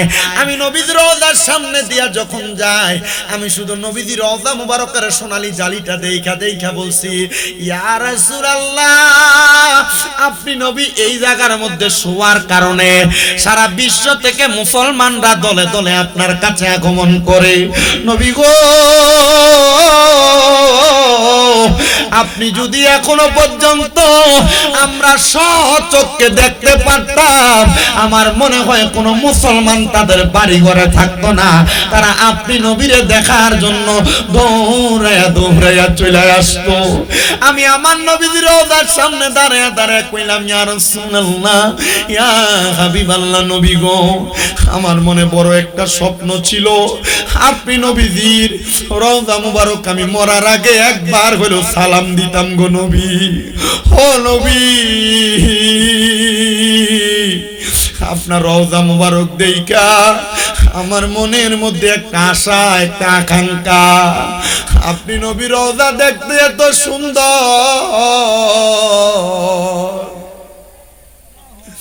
না জানি আপনি নবী রওজা দেখতে যে এত সুন্দর, আপনি নবী কত সুন্দর। ইয়া রাসূলুল্লাহ, এখন আমার মনের মধ্যে আরেকটা আশা জাগছে গো নবী, আমার মরণের আগে একবার হইল আপনি নবীরে আমি দেখতাম, আপনি নবীরে দেখতাম গো নবী গো। কারণ আপনি নবীরে দেখলে জাহান্নামের আগুন হারাম হয়ে যায়, কিন্তু আপনার রওজা জিয়ারত করলে উম্মতের লাভ হয়। আপনি না বলতেন, মান যারা কবরি ওয়াজাবাত লাহু শাফাআতি ইয়াউমাল কিয়ামা, যেই ব্যক্তি নবীর রওজা জিয়ারত করবে তার জন্য সুপারিশ করা আপনি নবীর জন্য আবশ্যক হয়ে যায়। ও নবী গো, আপনি নবী তো আমাদের জন্য সুপারিশ করবেন। আপনি নবীর রওজা মুবারক এখন দেইখা চইলা যাব গো নবীজি, আর কোনদিন আপনি নবীর রওজা আমি দেখতে পারবো নি। এ ডুমুরিয়ার মুরব্বী বাবা, লাখ লাখ টাকা তোমার ব্যাংকে পড়া রইছে, তোমার টাকার অভাব নাই রে বাবা। এই টাকা পয়সা ব্যাংকে জমা রাখো না রে, সন্তান সন্ততিরে দিয়া যাইবা। আমি বলবে টাকাগুলা দিয়া নিয়ত করো রে, একবার মরণের আগে মক্কা মদিনা যাইতা। যদি মক্কা মদিনা যাইতে পারো রে, মদিনার নবী তোমার জন্য সুপারিশ করবে। আশেক বলে, আরে আমার মনের জল্পনা কল্পনা নবী যাব আমি সোনার মদিনা। বলেন আমার মনের জল্পনা কল্পনা নবী যাব আমি। নবী যাব আমি সোনার মদিনা, নবী যাব আমি নবী নবী গো যাব আমি সোনার মদিনা। হায়রে আমার মনের জল্পনা কল্পনা, নবী যাব আমি সোনার নবী মনটাই আমার অনেক খুশি, তোমায় আমি ভালোবাসি, মনটাই আমার অনেক খুশি, তোমায় আমি ভালোবেসে তৃপ্তি মিঠে না, নবী ভালোবেসে নবী না গো যাব আমি সোনার মদিনা। বলেন আমার মনের জল্পনা কল্পনা, নবী যাব আমি বলেন আমার মনের জল্পনা কল্পনা, নবী যাব। ওই গাউসে পাক আব্দুল কাদের জিলানী কয় নবীজির থুতু মুবারকের পাওয়ার আমার লাগছে। আমি বক্তব্য দেই, এমন টাইমে আমি আব্দুল কাদের জিলানীর দরবারে এক উট বোঝাই করা মাল নিয়া একটা আগন্তুক ব্যবসায়ী আমার সামনে দিয়া যায়। উনি আমার চেহারার দিকে বারবার তাকায়। এটা আমরা বয়ান করি, রাস্তা দিয়া যায়, একজন ব্যক্তি গাউসে পাকের চেহারার দিকে তাকায়, বলে কেন গো আব্দুল কাদের জিলানীর দিকে তাকাও? বলে আব্দুল কাদের জিলানীর চেহারার মধ্যে একটা নূরানি ভাব আছে। মনে রাখবারে বাবা, আল্লাহর ওলিদের চেহারার মধ্যে নূরানি ভাব থাকবে, নূরানি পাওয়ার থাকবে। বলে হুজুর কেন? কারণ আল্লাহর ওলিরা ইবাদত করতে করতে ওনাদের চেহারার মধ্যে একটা নূরানি সুরত আমার আল্লাহ দান করে। ইবনে মাজাহ শরীফের একটা হাদিস শরীফ পড়া দেখলাম, আল্লাহর নবী কয় শুনো, যদি আল্লাহর স্মরণ করতে চাও, ইদারু উযুকিরাল্লাহু আযজা ওয়া জাল্লা, এমন ব্যক্তির চেহারার দিকে তাকাও তার চেহারার দিকে তাকাইলে আল্লাহর কথা মনে হয়। সে ডাক দিয়া কয় গো আব্দুল কাদের জিলানী, আপনার দিকে তাকাইলে আমার আল্লাহর কথা মনে হয়, এই জন্য আমি আপনার দিকে তাকাই। কয় ঠিক আছে আমার সামনে আসো। আব্দুল কাদের জিলানীর সামনে আসছে। আব্দুল কাদের জিলানী বয়ান করে, ওনার সামনে দাঁড়ায়া দাঁড়ায়া অনেক মানুষ বয়ান শুনে, বৈশা বয়ান শুনে, কেউ কথা বলে, কেউ কান্দে, কেউ বেহুশ হয়ে যায়। হঠাৎ করে এত মানুষের ভিড় দিয়া উনি বলতেছেন আমি ব্যবসায়িক মানুষ, বণিক মানুষ, আব্দুল কাদের জিলানীর সামনে থেকে উঠতে আমার মনে চায় না। এবার হঠাৎ করে আমি তারে বললাম, ও আমার এলাকার মানুষেরা শোনো গো, আমাদের সামনে যিনি বসে আছেন উনি দূরে থেকে আগন্তুক একজন মেহমান, উনি তোমাদের কাছে এখান থেকে ওঠার কথা দুঃসাহস করতে পারতেছে না, মানে বলতেছে না, মাঝখানে বসে আছে, কেমনে উঠে যাবে? ওনার একটু হাজত হয়েছে, উনি আমার সামনে একটু বসে আছে, ওনার হাজতের ব্যবস্থা করে দিব, তোমরা কেউ উঠবা না। সে ডাক দিয়ে কই হুজুর কেউ যদি না উঠে আমি এখান থেকে কেমনে হাজত খানায় যাব? বলে তোমরা আমার সাথে একটু ধ্যান করো, মুরাকাবা করো। কথা কয় না, কি করো? আব্বাজিরে এখানে অনেকে আছেন, আমি জানি এই কচুয়ার এলাকার মানুষ সবাই বেশিরভাগই তরিকাপন্থী মানুষ। যে কোনো আল্লাহর ওলিদের হাতে হাত রেখে আপনারা বায়াত গ্রহণ করেছেন।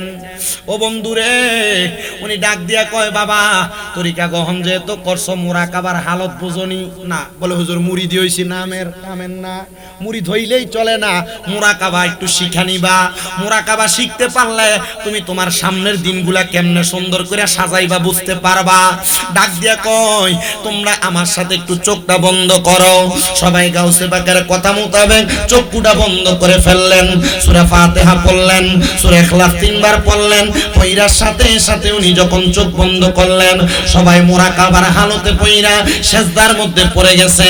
গাউসে পাক আব্দুল কাদের জিলানী কয় যেহেতু সিজদার মধ্যে পড়ে গেলা, আসো না এবার আমার কথার একটা জবাব দাও। বলে কি কথা? তোমরা কি তোমাদের দুনিয়া নিয়ে থাকবা না আখিরাত সুন্দর করবা? সবাই কয় হুজুর দুনিয়াতে বাঁচবো কতদিন? বেশি থেকে বেশি হলে 100 বছর বাঁচবো। হুজুর এর চাইতে বেশি বাঁচতে পারবো না।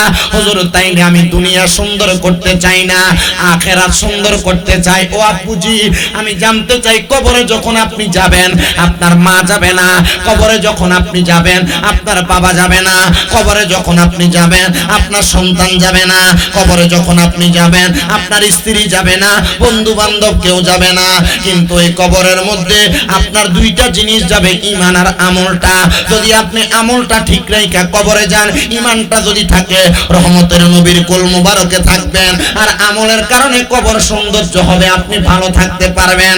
গাউসে পাক কয় তাইলে তোমরা কবরের কথা স্মরণ কইরা কইরা কান্না করো। সবাই সেজদার মধ্যে কান্দে, আর যেই ব্যক্তি আগন্তুক ওনার একটু হাজত, বুঝেন তো হাজত, চাপ দিছে, দেওয়ার কারণে সেই ব্যক্তিরে তাদের মাঝখান দিয়া যাইতে দেয় না। গাউসে পাক ওনার ঘাট থাইকা ওনার চাদরটা নিয়া তার মাথার উপরে চড়াইয়া দিছে, দিয়া ডাক দিয়া কয় বাবা তুমি আবার আমি গাউসে পাকের নামটা স্মরণ করো। গাউসে পাক আব্দুল কাদের নামটা, জিলানীর নামটা স্মরণ করতেছে, করতে করতে গাউসে পাক কয় আব্বুজি এবার তুমি তোমার মাথার কাপড় সরাও। সে ডাক দিয়া কয় আব্দুল কাদের জিলানীর দরবারে থাইকা ইয়া গাউসে পাক, ইয়া গাউসে পাক বইলা বইলা আমি ডাকছি, আমি আমার মাথা থেকে কাপড় সরাইয়া দেখে আমি একটা নদীর পারে হাজির হয়ে গেছি। মারহাবা কন্যা, আস্তে কইছেন মারহাবা, জোরে কন্যা মারহাবা। সময় নষ্ট করে লাভ নাই, তাকবীর আরো দিতে পারবা, সময় তুমি এক লগে দিয়া লাইও। আমার বাবারা, বন্ধুরা, ও মুসলমানেরা, এবার গাউসে পাক আব্দুল কাদের জিলানী ডাক দিয়ে কয় আমি তারে যখন পাঠাইলাম, সেটা আমি গাউসে পাকের দরবারে বসার সময় আমার হাতে একটা তাসবিহ ছিল। কি ওই তাসবিহ আমার হাতে, আমি নদীর পাড়ে, তা আমার তো হাজতে চাপ দিছে, আমি তাসবিহটা গাছের সাথে ঝুলাইয়া আব্দুল কাদের জিলানীর দরবার থেকে যখন নদীর পাড়ে আসলাম, আমি আবার সেই জায়গার মধ্যে থাইকাম, আমি আমার হাজত ছাড়লাম। গাউসে পাক আমারে বলছে আবার যদি আমার কাছে আসতে মনে চাই, এই চাদর মাথার মধ্যে দিয়া গাউসে পাক স্মরণ করবা। আমি স্মরণ করতে লাগলাম, স্মরণ করলাম, সাথে সাথে আমি আবার কাপড় উঠে দেখলাম গাউসে পাকের দরবারে।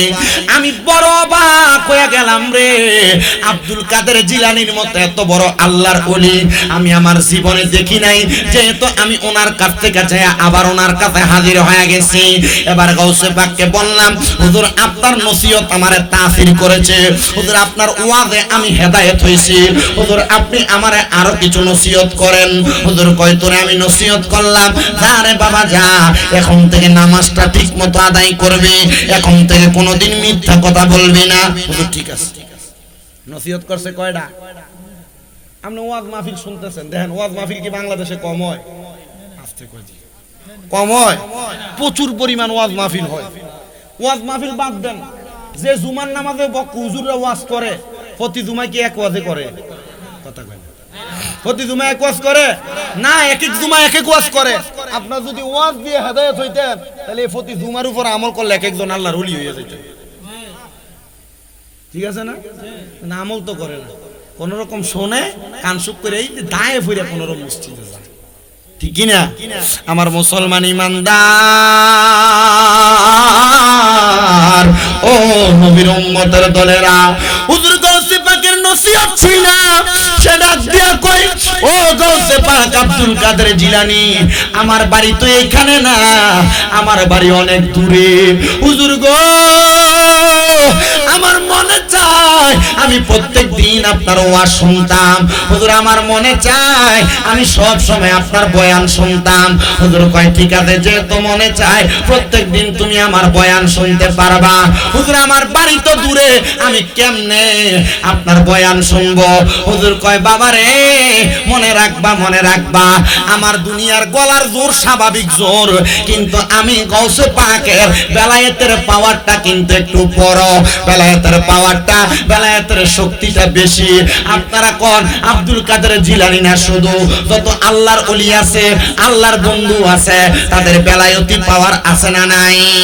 এজন্য তো আসে কয় ওলিদের ওলি যিনি গাউসুল আজম জিলানী, ওলিদের ওলি যিনি জিলানী, বাগদাদে জন্ম কুতুবে রাব্বানি, বলেন বাগদাদে জন্ম কুতুবে, বংশ তোমার হাসান হুসাইনি, তুমি হইলাম ফাতেমার নয়নের মনি, বলেন বংশ তোমার হাসান, আরে তুমি হইলাম ফাতেমার নয়নের মনি দয়ার নজর দাও গো আমায় ও গো গাউসে রাব্বানি দয়ার নজর দাও গো আমায় ও গো গাউসে সামদানি বাগদাদে জন্ম কুতুবে রাব্বানি বলেন বাগদাদে জন্ম কুতুবে ওলিদার ওলি যিনি গাউসুল আজম জিলানি ওলিদার ওলি গাউসুল আজম জিলানি বাগদাদে জন্ম কুতুবে রাব্বানি বলেন বাগদাদে জন্ম কুতুবে তোমার কাঁধে নবীজির কদম সব ওলিদের কাঁধে তুমি গাউসের কদম বলেন তোমার কাঁধে নবীজির কদম আইরে সব ওলিদের কাঁধে তুমি গাউসের কদম মুর্দা কলব জিন্দা করো ও গো গাউসে সামদানি মুর্দা কলব জিন্দা ও গো গাউসে সামদানি বাগদাদে জন্ম কুতুবে রাব্বানি বলেন বাগদাদে জন্ম কুতুবে মুসলমান ওই গাউসে পাক আব্দুল কাদের জিলানী ডাক দিয়া কয় বাবা তোমার বাড়ি কোন জায়গায় বলে হুজুর আপনার এখান থেকে আরো 600 কিলোমিটার দূরে 600 মাইল দূরে বলে সারে বাবা যা যখন আমার বয়ানের সময় হয়ে যাবে তোমার বাড়ির পশ্চিম অংশে যাইয়া সুন্দর করে ওযু বানাইয়া পাহাড়ের গুহার মধ্যে প্রবেশ কইরা আমি গাউসে পাক আব্দুল কাদের জিলানীর স্মরণ করবা হুজুর মানলাম বুঝলাম আমি আপনারে স্মরণ করব হুজুর এটার মাধ্যমে কি আমার বাঁচার কোনো উপায় আছে নাকি বলে হ্যাঁ রে বাবা সেখানে যাইয়া একটা গোল দাগ কাইটা সেখানে বইসা বইসা আমারে ধ্যান করবা আমারে স্মরণ করবা আমারে মুরাকাবার মাধ্যমে ডাকবা দেখবা আমার আল্লাহ তাআলা কুদরতি ভাবে আমি আব্দুল কাদেরের ওয়াজ শোনায়া দিব আর গাউসে পাক ইরাকের বাগদাদে 600 মাইল দূরে থাইকা ভক্তটা কয় পাহাড়ের গুহার মধ্যে যাইয়া আমি যখন আল্লাহ তাআলার জিকির আজকার কইরা আল্লাহর কোরআন পড়া নবীর দুরূদ আদায় কইরা আমি যখন সেজদায় পড়ে থাকি আমি গাউসে পাক ইরাকে বইসা যা যা বলে আমি আমার 600 মাইল দূরে তা শুনতে পাই বলেন আল্লাহ ক্ষমতা দিলে বান্দা কি এটা বন্ধ করতে পারবে জোরে কোন না পারবে ও আব্দুল কাদের জিলানী এই ক্ষমতা কেমনে পাইলো কয় বেলায়েতের পাওয়ার যার শরীরের মধ্যে লাইগা গেছে সে এমনে পায়া যায় এই জন্য যারা যারা বায়াত হইছেন যারা যারা মুরিদ হইছেন আপনারা মনে রাখবেন মুরিদ হওয়ার আগের জীবন আর এখনের জীবন এক না মুরিদ হওয়ার পর আপনার দাম বাইরা যায় আপনার সম্মান বাইরা যায় ইজ্জত বাইরা যায় বাড়ায়া দেয় কি আপনি মুরিদ হওয়ার আগেও নামাজ পড়েন নাই মুরিদ হইও পড়েন না কথা বলেন মুরিদ হওয়ার আগেও রোজা রাখেন নাই মুরিদ হইও রাখেন না কথা কয় তাহলে এটার ভিতরে কি নাই ওই কোন না জোরে কোন এটার কলবে আল্লাহ নাই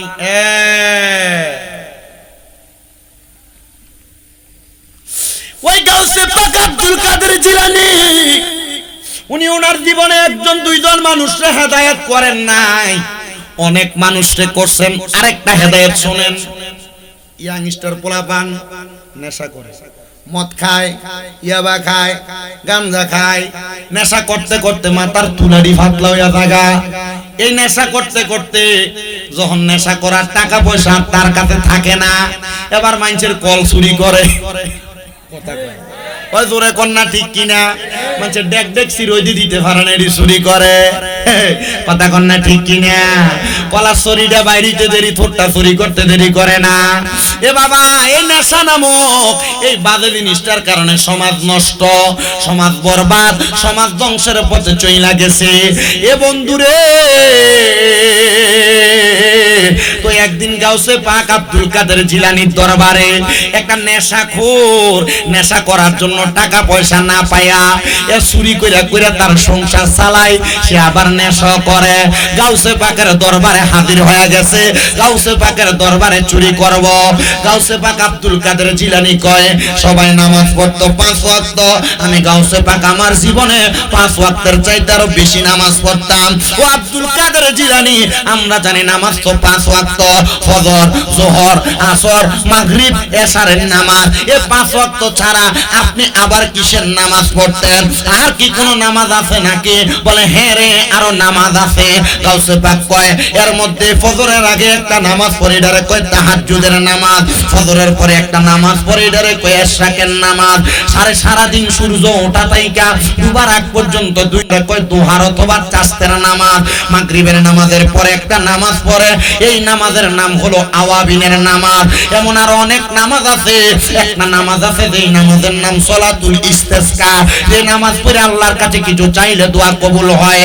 একটা নামাজ আছে সলাতুল ইস্তেসকা, মেঘ না হইলে বৃষ্টি না হইলে আল্লাহর কাছে ইস্তেসকার নামাজ পড়ে দোয়া করলে মেঘ বৃষ্টি হয়। আর একটা নামাজ আছে সলাতুল হাজতের নামাজ, ওই সলাতুল হাজতের নামাজ পড়া যদি আপনার কোনো হাজত থাকে আল্লাহর কাছে প্রকাশ করলে আল্লাহ তা পূরণ করে দেয়। আর একটা নামাজ আছে, ওই নামাজের নাম সলাতুল খায়রের নামাজ, 100 রাকাত। ওই নামাজ যদি পড়া আল্লাহর কাছে দোয়া করেন আল্লাহ দোয়া কবুল করবে। আর একটা নামাজ আছে যেই নামাজটার নাম হলো সলাতুল তাসবির নামাজ। ওই নামাজটা জীবনে একবার, যদি পারেন বছরে একবার, যদি পারেন মাসে একবার, যদি পারেন সপ্তাহে একবার, যদি পারেন দৈনিক একবার পড়বেন। বলে হুজুর কেন?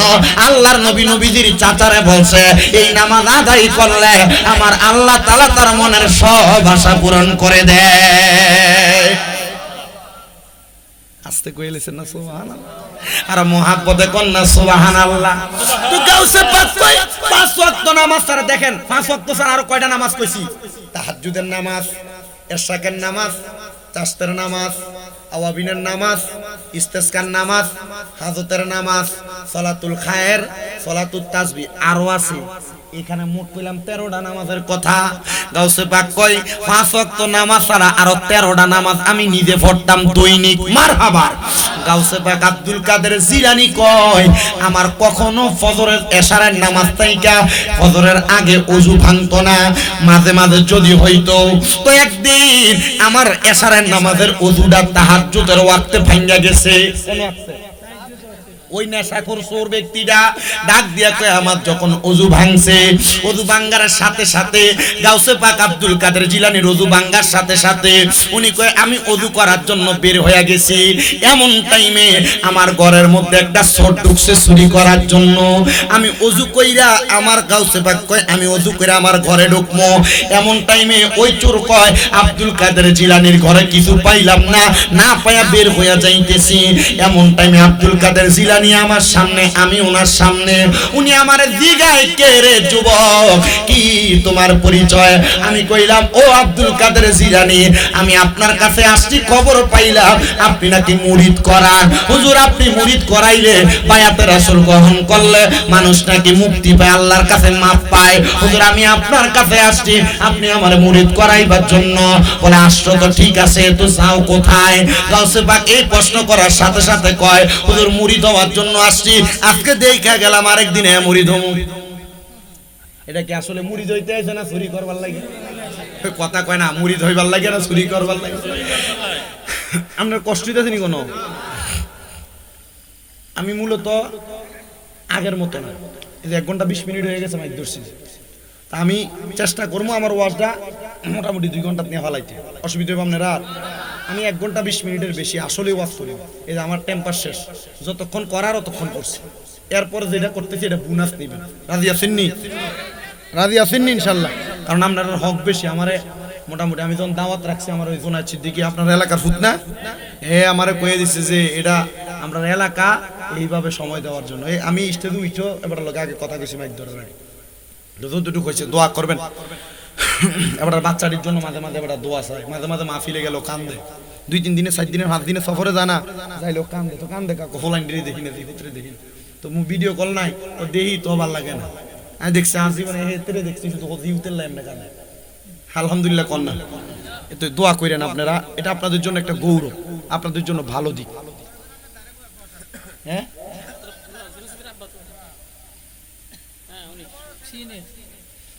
মানে ও হ্যাঁ, আপনি আব্বা স্বীকার করেন না, ওইটা জোনাইদের, আপনি কইতেছেন জোনাইদের হুত কেন চিন্তা করেন। এবার রাজ্যে আরো বৈতাল বৈতাল লাগে না, মোটামুটি একবার সমান জল লাগে না, আর আপনি বোঝেন না ফতি রাতের বান্ডিল না, খানা মোটামুটি একবার ক্লিয়ার করে তো, মানে খানা যখন ভালো করে তখন এমনি শরীর তেল তিল তো আমরা জানি না, হেতে হেতে সব জায়গায় কান্দে, আল্লাহ পাক নিয়ে গেছিল, সব জায়গায় কান্দে, মাহফিলের ভিতরে হাজার হাজার মানুষ থা, আপনার লাই দোয়া করে সব জায়গায়, মারহাবা কোন সব আলেমরা দোয়া করছে বেটার লাই, মারহাবা কোন না। তা আপনারা চান না যে বেটা মোটামুটি দেশে একটা পরিস্থিতি আছে, আমি বহুত কইছি দুইটা তিনটা মাহফিল করে গলা এটা বইজা তো করে তো জিঙ্গেলে তো দুইটা তিনটা একটা একটা করেন না, এটা দাম না তুমি যাইতো না, আমি জাবদার করে কি করবে, আসলে তো সত্য। আমি কইছি আমি নিজে একটা মাহফিল করি, বেশি থেকে বেশি যদি কোনো আমার উস্তাদরা আবদার করে তাহলে আমি একটার থেকে দুইটা বেশি করি, দুইটা করি, আনালে আমি মোটামুটি একটা একটা করেই চলতেছে আমার 2-3 বছর, দুইটা খুব কম করি। আমি বললাম যে অতি তাড়াতাড়ি মরতেন না ছেলে একটা একটা করে তুমি আইও ভাই সাহেব তাড়াতাড়ি রেডি হয়ে তারপরে দোয়া করবেন ওনার জন্য, দোয়া করবেন নি, দোয়া করবেন। এলাকার ফুটবল হইলে একটু হইলেও লাভ আছে, আসেনি লাভ, এটা আপনারা জানেন কি লাভ, আপনারা আল্লাহ আমরা সবাই সে লাভের ভাগিদার করুক, যতটুকু করুক আর না করুক, মরার পরে সুপারিশ করবো, মরার পরে সুপারিশ করবো, এটা তো ঠিক। আল্লাহ কবুল করুক, আমিন কর। তো গাউসে পাকের ওয়াজটা শেষ করব, এরপরে বিদায়, একটু মুহাব্বতে দরুদ শরীফ পড়েন। আল্লাহুম্মা সাল্লি আলা মুহাম্মাদিন নাবিয়ানা মাওলানা মুহাম্মাদ, আল্লাহুম্মা সাল্লি। আমরা সবাই হাজির হইলাম দয়াল নবীর মাহফিলে, হায়রে দয়া করে কবুল করেন নূর নবীজি আমরা রে, আল্লাহুম্মা সাল্লি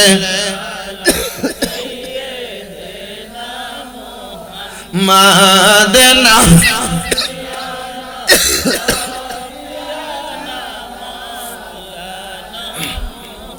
দয়াল নবীর ইশকের আগুন লাইগাছে যার কলি যায়, হায়রে গরবারি আর লয় না মনে মদিনাতে ছুটে যায়। আল্লাহ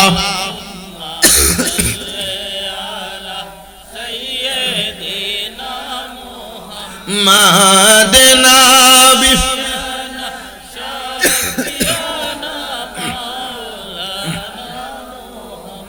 গাউসে পাক আব্দুল কাদের জিলানী ডাক দিয়া কই বাবা যাও কই, বলে হুজুর আজকে দেখা গেলাম পরে আইসা মুড়ি ধমু। গাউসে পাক ডাক দিয়া কই বাবা মানুষের হায়াত বেশি দিন থাকে না, আব্বারে এখান থেকে যাইয়া যে তুমি ফিরে আসবা এটার গ্যারান্টি তো তুমি দিতে পারতা না, যদি গ্যারান্টি দিতে পারো তাইলে তুমি এখান থেকে যাও, নচেত তোমার যাওন নাই। আরে ধরা তো খাইলাম আজকে, ভালো ধরা খাইছি। গাউসে পাক ডাক দিয়া কই বাবা এখান থেকে যাওয়ার পরে ফিরে আসতে পারবা এটার গ্যারান্টি যদি দিতে পারো তাইলে যাও। ডাক দিয়া কয় হুজুর ঠিক আছে মাইনা নিলাম, হুজুর তাইলে আমারে মুরিদ করান। বলে তোর যে লেবাস যে সুরুত এই লেবাস দিয়ে মুরিদ করান যাইতো না। হুজুর কি করা লাগবে? বলে তোমার এই পোশাক আশাক গুলো পরিবর্তন করো। হুজুর ঠিক আছে পরিবর্তন করলাম। গাউসে পাক তার লম্বা একটা পাঞ্জাবি দিতে হাদিয়া, গাউসে পাকের লম্বা পাঞ্জাবিটা লাগায়া সুন্দর করে ওযু বানায় গাউসে পাকের কাছে আসছে, মাথার মধ্যে কোনো কিছু নাই। গাউসে পাক কয় বাবা ঠিক আছে নে, যে তো মাথায় কোনো কিছু নাই, আমি গাউসে পাকের একটা টুপি তোরে হাদিয়া দিলাম। মারাবা কইতেন না, গাউসে পাক আব্দুল কাদের জিলানী এই টুপি এবং পাঞ্জাবি হাদিয়া দেওয়ার সাথে সাথে সবাই কুদরত শরীফ পড়েন আল্লাহুম্মা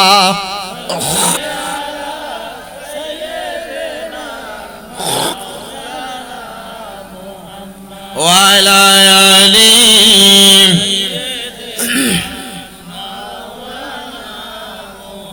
সালাতুন ইয়া রাসূল সালামুন ইয়া জামালে আশিকা বাসদ মুহাম্মদ খেয়ালে ও বড়া বাসদ আহমদ সালাতুন ইয়া। আব্বার অস্বীকার করলে এটা হারামজাদা। যে খাজা বাবার কারণে ইসলাম পাইছো ভারত উপমহাদেশে, ওই খাজা বাবার যে বুয়া বলে সে হারামজাদা। এই কথা বলেন ঠিক না?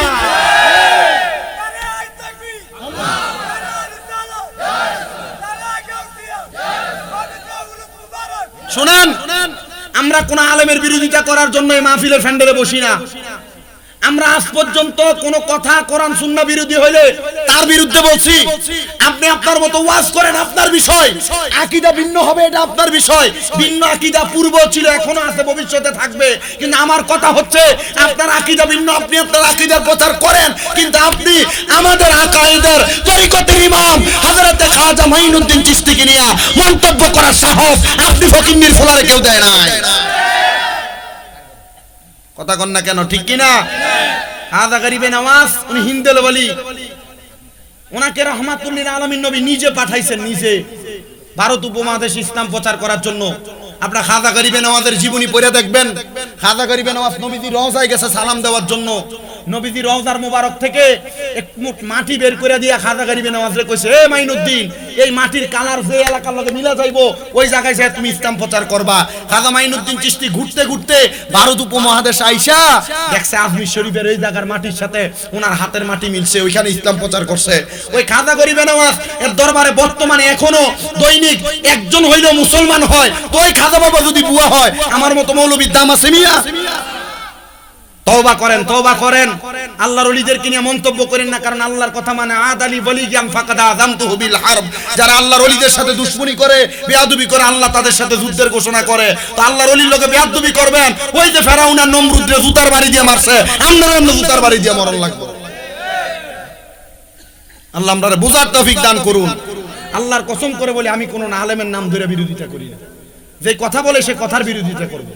আপনার কথা যদি রং হয়, আমি যদি বলি এই মিয়া আমার বয়স কম না, আমি যে ওয়াজ করবো 1 ঘন্টা 1.5 ঘন্টা 2 ঘন্টা, আমার কথায় 10টা ভুল হবে। কথা কন না, 10টা ভুল হবে। এই ভুল করে আমি আপনার কাছে 10 বার মাফ চামু, আল্লাহর কাছে 10 বার মাফ চামু। আমার ভুল হবে, আমি মানুষ, আমি মানব জাতি। আল্লাহ নিজে কইছে ইন্নাল ইনসানা লাফি খুস, নিশ্চয় মানব জাতি, নিশ্চয় মানুষ ক্ষতিগ্রস্ত। তা আমার ভুল হবে নাকি মানুষের ভুল, অন্য কেউর ভুল হবে? আমি 10 বার ভুল করমু, ভুল শুধরামু। যেই ব্যক্তি খাজা বাবারে বুয়া কইছে, আমার কথা হচ্ছে আপনারা আমার বিরোধিতা করার দরকার নাই, আপনারা বাজে বলার দরকার নাই। তওবা করেন, আল্লাহর কাছে মাফ চান, তওবাকারীর আল্লাহ পছন্দ করে। কথা কন না, ঠিক কি না? আল্লাহ আমাদের বুঝার তৌফিক দান করুন, আমিন বলেন মিয়া ভাই। তো দাড়ি টুপি পাঞ্জাবি পাগড়ি লাগায়া ইমাম চুরি করে, করেনি? দাড়ি টুপি পাঞ্জাবি পাগড়ি লাগায়া সুন্দর মতো করে মানুষের সম্পদ চুরি করে, জমি জামা চুরি করে। ফেসবুকে মনে হয় এই রোজার 2-3 দিন আগে দিয়ে আমি দেখছি এক বেড়া সুন্দর মাথার ভিতরে টুপি লম্বা সৌদি আরবের তুফ পাঞ্জাবি লাগাইয়া হাতের ভিতর তসবিহ গনে লা ইলাহা ইল্লাল্লাহ লা ইলাহা ইল্লাল্লাহ লা ইলাহা ইল্লাল্লাহ খেতের হারে যাইয়া লাগাইয়া খেতের লাইলে লা ইলাহা ইল্লাল্লাহ লা ইলাহা ইল্লাল্লাহ কইয়া খেতের আইল কুবাই। আচ্ছা, এ লা ইলাহা ইল্লাল্লাহ যে তার মুখ দিয়া কইছে লাভ হইছেনি? বাবা লাভ হইছেনি? তো কোনো লাভ তো নাই। পরের হক মাইরা লা ইলাহা ইল্লাল্লাহ জিকির কইরা কোনো লাভ নাই। আমি হুজুর, আমার কোনো দাম নাই। আমি মৌলবী, আমার কোনো দাম নাই। আমার থেকে বড় হুজুর কোনো দাম নাই। লা ইলাহা ইল্লাল্লাহ জফার আগে পরের হক খাওয়া বন্ধ করা লাগবে। জিগায় দারোয়ান, এই কে তুমি কই যাও? কই তোমার বাসার বাড়িতে চুরি করতে যাই। দারোয়ান কই এত সুন্দর পাঞ্জাবি লাগে চুরি করব, বিশ্বাস হয় না।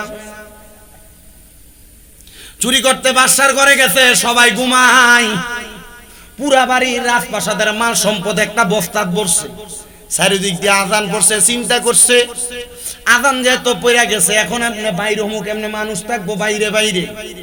এ মালগুলা সব নিয়ে রাখছে, রাইকা চিন্তা করে একটু অবসর হই, মানুষ বের হওয়া শেষ হোক, এরপরে আমি বের হমো। বাদশার বাড়িতে গেছে, এবার তার ব্রেনটা কেমন জানি ঘুরে গেছে। মালগুলো এক সাইডে রাইখা, পাঞ্জাবিও আছে, টুপিও আছে, আব্দুল কাদের জিলানির কাছে কই আইছে, এ বাবা মনে রাখবি রে, মনে রাখবি, যদি তুই আমার কাছে মুড়ি দেওয়ার পর থেকে নামাজ পড়ো আর মিছা কথা না কস, তাহলে তোরে যেই কোনো সময় আল্লাহ তাআলা বাঁচাইবো। একই চুরি করতে আসি, আজান পড়ে গেছে, কোন সময় ধরা খায়া যায়। মালগুলা রাইখা আল্লাহু আকবার কইয়া নিয়ত করে লাইছে। আসলে কি নামাজি না চোর? নামাজি না চোর? আল্লাহু আকবার কইয়া নিয়ত করছেন। গাউসে পাক আব্দুল কাদের জিলানীর ওই মুরিদ নিয়ত করার সাথে সাথে তো বাদশা মানুষ, এখনের নেতা আর আগের নেতা এক না। আগের নেতারা নামাজিয়া ছিল, কথা কয় না, আর এখনের নেতারা ধর্মরে ফুজি বানায় নেতাগিরি দেখায়, কথা কয় না কা, ধর্মরে ফুজি বানায় নেতাগিরি দেখায়। আমি এবার ঈদের নামাজ দেখেই তো ব্যাক করে গেছি। দেখছনি বেড়া, ঈদের নামাজ পড়তে গেছে বছরে একবার। ঈদের নামাজের ভিতরে যাইয়া যে ঈদের নামাজের বাড়তি 6 তাকবীর, প্রথম ইমাম সাহেব আল্লাহু আকবার কইয়া সানা পড়ে, দ্বিতীয়বার আল্লাহু আকবার কয়, দ্বিতীয়বার কয়, চতুর্থবার কয়, এরপরে সূরা পড়ে। এখন দ্বিতীয়বার আল্লাহু আকবার কওয়ার লগে লগে বহুত নেতা রুকুতে গেছে গা। কথা কোন না আছে না নাই? ও বাবা, মানুষ মাত্র ভুল, সবাই শিক্ষা নিতে পারে। আব্বাজিরা, নেতাগিরি করবা তো ইসলাম শিখা নেতাগিরি করো, কোরআন শিখা নেতাগিরি করো। কারণ কোরআন শিখা যারা নেতাগিরি করে তারা চুরি করে না, কোরআন শিখা যারা নেতাগিরি করে তারা গম মাইরা খায় না, কোরআন শিখা যারা নেতাগিরি করে তারা উচিত বিচার করে, ফরের ফটকায়া খায়া মানুষের থেকে ঘুষ খায়া বিচার করে না। আপনারা কম তলে দিয়ে তলোয়ানার নামে 1-2 হাজার খাইয়া জিতুন্নার বিচার ঠকাইয়া দেয়, ঠকাইনার বিচার দিতে দেয়, এমন ছোট্ট আমার কানে তো বাংলাদেশে আছে না না? যেই দলের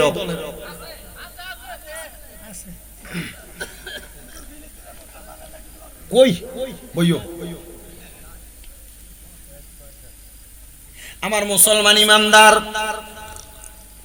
নামাজে দাঁড়াইছে, বাসা ঘুম থেকে জাগ্রত, চারিদিকে যায়, দেখতেছে সব ঘরের রাজপ্রাসাদের যে লকার গুলা আছে, এগুলা আলমারি গুলা আছে, এগুলা সব ভাঙ্গা, পুরা বাড়ি টুকাইছে, সূর্য কোনো জায়গায় নাই।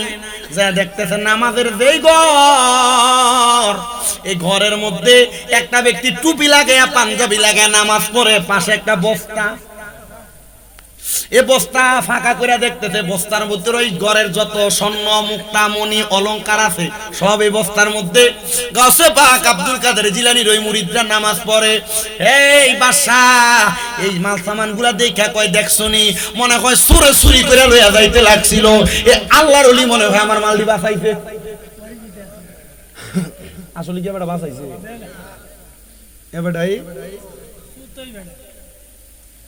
গাউসে পাক আব্দুল কাদের জিলানী আল গিলানী রাদিয়াল্লাহু তাআলা আনহু ওই মুরিদরা কয়, আমি নামাজের মধ্যে দাঁড়ায়া আমি যখন সালাম ফিরাইমু, সে আমার বাদশা ডাক দিয়া কয়ে, গো হুজুর, আপনি বুঝি এত ভাগ্যবান, এত ভালো মানুষ, চোর বুঝি মাল চুরি করে নিতে লাগছে, আর আপনি বুঝি আমার মাল দিয়ে আপনি উদ্ধার করছেন। এখন যদি আমি মাল চুরি করছি, আমার তো ফিটা দিব, কিন্তু আব্দুল কাদের জিলানী তো কইছে কোন সময় মিছা কথা কইলে ধরা খাইবি, আর যদি উচিত কথা কস, শেষা কথা কস, বাইচা যাবে। এ উচিত কথা কইলে বাইচা যাবে। এ কথা শুনা বাদশারে ডাক দিয়ে কয়, এ বাড়ির মালিক, চুরি তো আমিই করছি। কি কথা কইছে? সত্য কথা কইছে, নিজে স্বীকার করছে। ডাক দিয়ে কয়, চুরি করছো তুমি? হুজুর, আপনার মতো এত বড় নেককার আমি আমার জীবনে দেখি নাই। হাসা কথা কইলাম, চুরি করছি, আমার মতো নেককার জীবনে দেখছেন? বলে কেন এই কথা? বলে হুজুর, আপনি এত বড় একজন আল্লাহর ওলি, মাথায় এত বড় টুপি, এত সুন্দর পাঞ্জাবি পরা, হুজুর, ও হুজুর গো, আপনার কাছে আমার প্রশ্ন, একটা চোররে বাঁচাইবার লাগা চুরির দায় নিজের কান্দে লইলেন, হুজুর এতদিন পর্যন্ত আমি এত রাজপ্রাসাদের মালিক, একজন হক্কানি ব্যক্তি টোয়াই যার হাতে হাত রেখে আমি মুরিদ হইতাম। আল্লাহর কসম হুজুর, আপনি যে একটা চোররে বাঁচাইবার লাগা চুরির দায় কান্দে লইছেন, আপনি আমারে মুরিদ করান ছাড়া এই বাড়ি থেকে বাহির হইতে পারতেন না।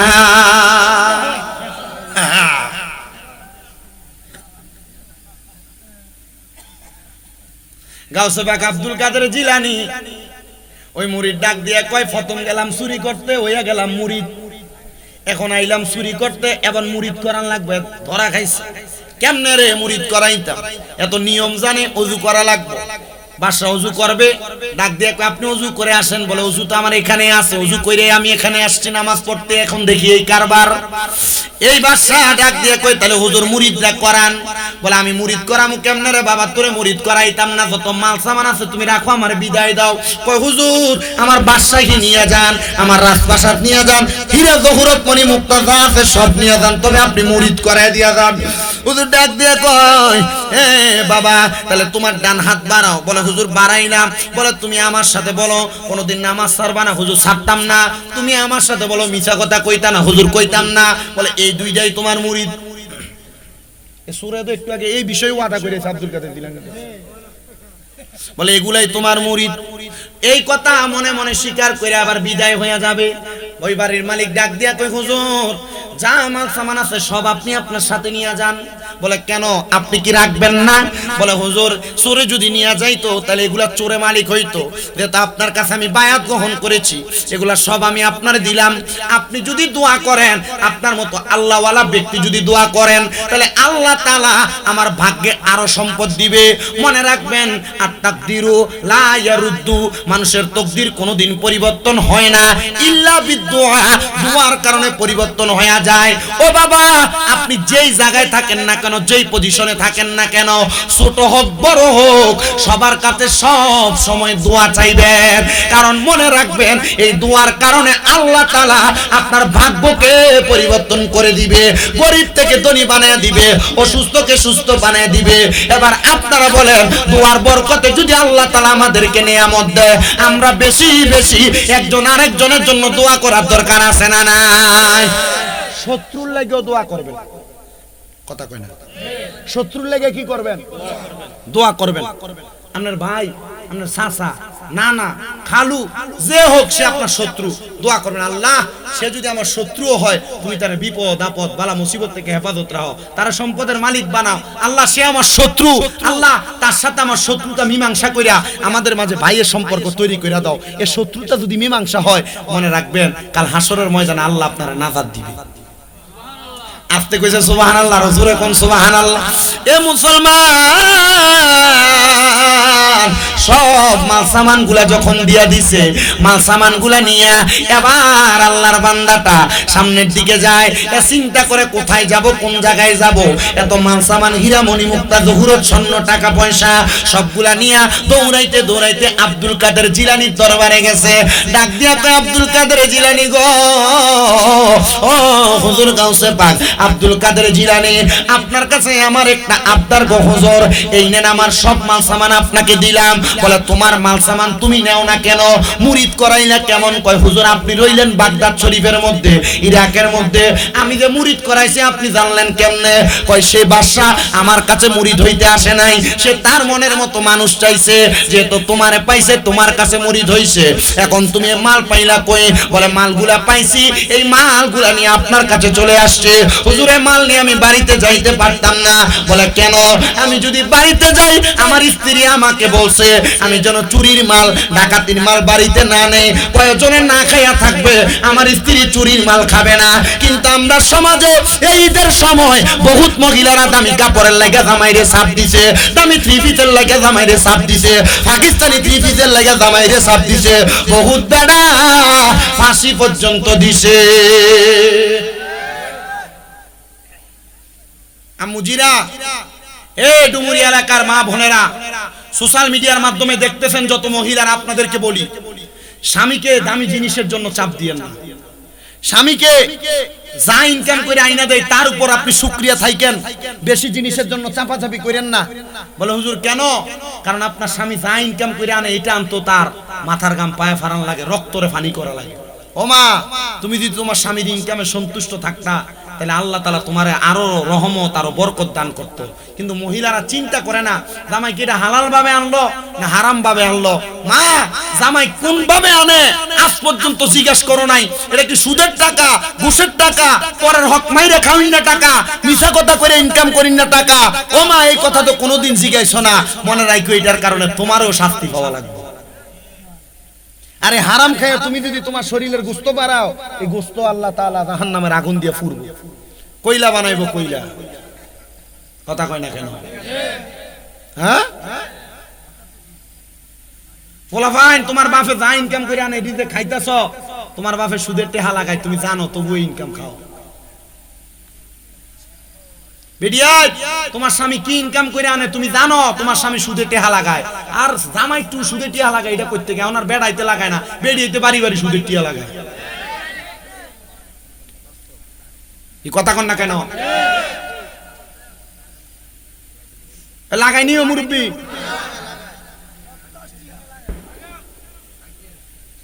শত 10 টিয়া, হাজারে 100 টিয়া।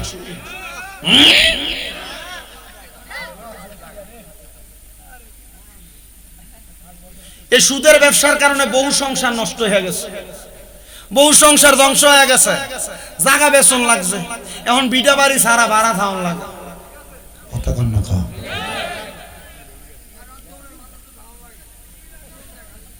এলাকার ভিতরে যে দেখবেন এই সুদের ব্যবসা করতে করতে বড় বিল্ডিং বানাইছে। কথা কয় না খাও? হ্যাঁ, আবার এই সুদখোরের বাড়ির দাবাত দিলে আপনি আগের কাতারে যান, বলো তো টিয়া দিয়ে খামু তো গেলে কি এসে কি এসে সমাজটা ছাড়াবো কবরে গেলে। আল্লাহ আপনারা বোঝার তৌফিক দিক, আমিন কোন। এই সুদখোর আছে না নাই? কম না বেশি? শুনেন আরো আছে সুদখোর, আরো কি আছে দেখবেন। এলাকাতে আর সুদ খায় না, এলাকার জায়গা জমি বেচছে, টাকা পয়সা যা আছে ঋণে ব্যাংকে রাখে। এককালীন এটার নাম দিছে কিতা জানি কয়, এফডিআর না এফডিআর। ব্যাংকে এককালীন 10 লাখ রেখে দিছে, এটা 10 বছর পরে 10 লাখ 20 লাখ হইব। তুমি হারাম টেহা দিয়া তুমি তোমার জীবনের ভবিষ্যৎ গড়ে দিবা, কবরে গেলে আল্লাহ কি মারতো না? আল্লাহ কি শাস্তি দিত না? আর একটা দেখবেন আপনার বউ আপনার ফার্ম দিয়ে খাবা, এটার নাম দিছে ডিভিএস। আসেনিও অনেকে তলে তলে চিন্তা করতেছে, হুজুর আমরা তো কইরা রাখছি আমরা বেডি। কথা কন না কা? ডিপিএস 3.5 লাখ 4 লাখ টাকা রাখো মাসে মাসে জমা, এই যে সুদের টিহা যোগ হইব, এটা কি হালাল না হারাম? আব্বা বড় সতর্ক, বড় সাবধান, হারাম খায়েন না। মনে রাখেন যদি 1 ওয়াক্ত নামাজও পড়েন, যদি হালাল খায়া পড়েন 1 ওয়াক্তের কারণে আপনি জান্নাতে যাবেন। কিন্তু হারাম খায় যদি হারা জীবন সেজদা দিতে দিতে কপাল কালা বানান, কামইব? মানুষের ওজনে কম দিতে সাবধান, মিছা কথা কইয়া ব্যবসা করতে সাবধান, হারাম টাকা সুদের টাকা ঘুষের টাকা এডি খাইতে খুব সাবধান। আল্লাহ আমরারে বুঝার তৌফিক দিক, আমিন কোন। আস্তে কইছেন আরো জোরে কোন আমিন। এ মুসলমান, ওই মহিলা মানে গাউসে বাকের ওই মুরিদ এ কইতেছে এডি তো আমি চুরি করে আনি না, আমার হাদিয়া দিছে। প্রথমে যদিও চুরির ছিল, মুরিদ করানোর কারণে সে আমার এডি হাদিয়া দিছে। ওদের এডি যদি বাড়িতে লইয়া যায় আমার বউ বিশ্বাস করতো না, আমার বউ কইবে এডি চুরির মাল। ওদের এডি আপনার কাছে রাইখা দেন। হুজুর আমি এই মাল নিয়ে বাড়িতে যাইতাম না। হুজুর কয় আমার কাছে রাখতাম না। তুমি এগুলা কি করবা করো। কয় হুজুর তাহলে দেই, এডিরে মানুষের কাছে দান কইরা দেই। ফকির লেগা কয় হুজুর আপনি না কইছেন আস্তাকিউ হাবিবুল্লাহ, দানকারী আল্লাহর বন্ধু। কহা কও দেই হুজুর দেই, দান কইরা দেই। কয় দাও দান কইরা। এ দিছে সবার মধ্যে বন্টন করে দিছে। বাড়িতে যাওয়ার পথে রাস্তার মধ্যে জিরানোর জন্য, আরাম করার জন্য একটা গাছের নিচে হেলান দিয়া বসছে। হঠাৎ করে একজন মানুষ সন্ধ্যাবেলা তার তালাশ করে দেখে গাছের সাথে হেলান দিয়া বৈশা লোকটা ইন্তেকাল করেছে। ইন্না লিল্লাহি ওয়া ইন্না ইলাইহি রাজিউন। সে ইন্তেকাল করেছে, ইন্তেকাল মারা গেছে। তার স্ত্রীর কাছে খবর গেছে, তোমার স্বামী তো ইন্তেকাল করেছে। ইন্তেকাল কি তো স্বামীর কাফন দাফনের ব্যবস্থা করে এলাকার মানুষ কয় তার মতো চোর আর নেশা করে ব্যক্তির জানাজা আমরা পড়তাম না। আব্বুজি, আপনি দুনিয়াতে কেমনে চলতেছেন, মানুষের সাথে কেমন ব্যবহার করতেছেন? এমন নি কোন হয় আপনার একটা বাজে ব্যবহারের কারণে মানুষ আপনার জানাজার নামাজে না যায়। দেখবেন রিক্সার ড্রাইভার মরলে শত শত হাজার হাজার মানুষ হয় জানাজার নামাজে। কৃষক মরলে কত মানুষ হয়। আবার এলাকার এমন পয়সাওয়ালা মারা যায়, মানুষ খুঁজে পাওয়া যায় না। মাইকিংও করা লাগে না ভালো মানুষ মারা গেলে। এটা তো আমাদের এলাকার ট্রেন্ডিং। মানুষ মারা গেলে মাইকিং করতে হবে, বারবার মাইকিং। কথা কই না, মাইকিং করতে হবে বারবার বারবার। অমুক নেতা আসবে, এই জন্য জানাজার নামাজ যোহরেরটা আসরের ওয়াক্ত লইয়া যায়। কথা কই না। অমুক নেতা বক্তব্য দিবে, যোহরের পরে জানাজার নামাজ আরো আধা ঘন্টা পরে হয়। কথা কন না, হয় কি হয় না? জানাজার নামাজটারও একটা ব্যবসা বানাইছে, একটা টেন্ডেন্সি বানাইয়া নিছে। জানাজার নামাজেও নেতারা বক্তব্য দেওয়া লাগে। আল্লাহর দোহাই লাগে রে বাবা, এগুলা টেন্ডেন্সি বানাইয়া তোমরা আল্লাহ তাআলার আযাব গজবের শিকার হইবা। জানাজার নামাজ বক্তব্য দেওয়ার জায়গা না রে। জানাজার নামাজের মধ্যে তুমি সামান্য সময় অপেক্ষা কইরা জানাজার নামাজ পড়াইয়া তার লাগা দোয়া কইরা দাফন কইরা দিবা, দেখবা সেই ব্যক্তিও কবরে শান্তি পাইবো। তো যেই কথা বলতেছিলাম, মাইকিং লাগে না জানাজার নামাজ পড়ানোর জন্য। মৃত্যুবরণ করার পরে ভালো মানুষ মরলে মাইকিং লাগে না, এমনি খবর হইয়া যায়। তার জানাজার নামাজের মধ্যে হাজার হাজার শত শত মানুষ হইয়া যায়। তো সে মারা যাওয়ার পর এলাকার মানুষকে আমরা তার জানাজা পড়তাম না, কারণ সে নেশা করছিল। আপনাদেরকে সেই কথাই বলতেছি, এমন কোন কর্ম করেন না যে কর্মের কারণে আপনি মারা যাওয়ার পরে মানুষ খুশি হয়, আপনার জানাজার নামাজে না যায়, আপনার মাটি দিতে না যায়। মনে রাখবেন, এটা হইলে আপনি আল্লাহর কাছে খারাপ হয়ে যাবেন। কারণ তিরমিজি শরীফের হাদিস, কোন মানুষ মারা যাওয়ার পর এলাকার সব মানুষ যদি তারে ভালো বলে, আল্লাহ তারে ভালো বলে।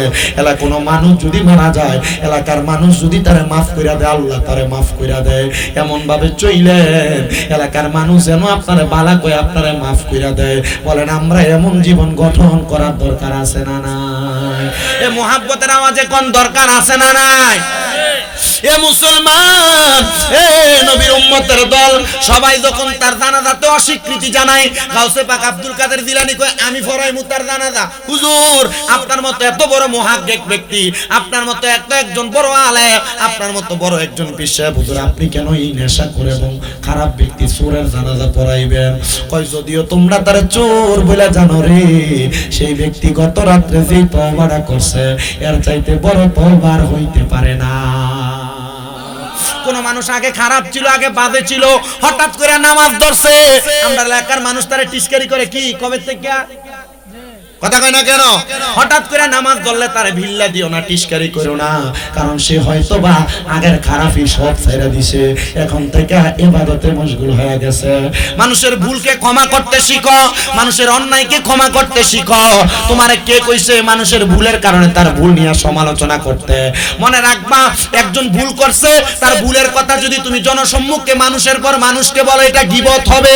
তুমি তার ভুলের কথা তার কাছে বলো, গীবত করো না। পর মানুষের কাছে বইলা বইলা বেড়াইও না, দোকানে বইসা বইসা বইলো না। বর্তমান সমাজে চা দোকানের মতো গীবতের আড্ডাখানায় বেশি নাই, চা দোকানের মতো কোনো জায়গায় নাই।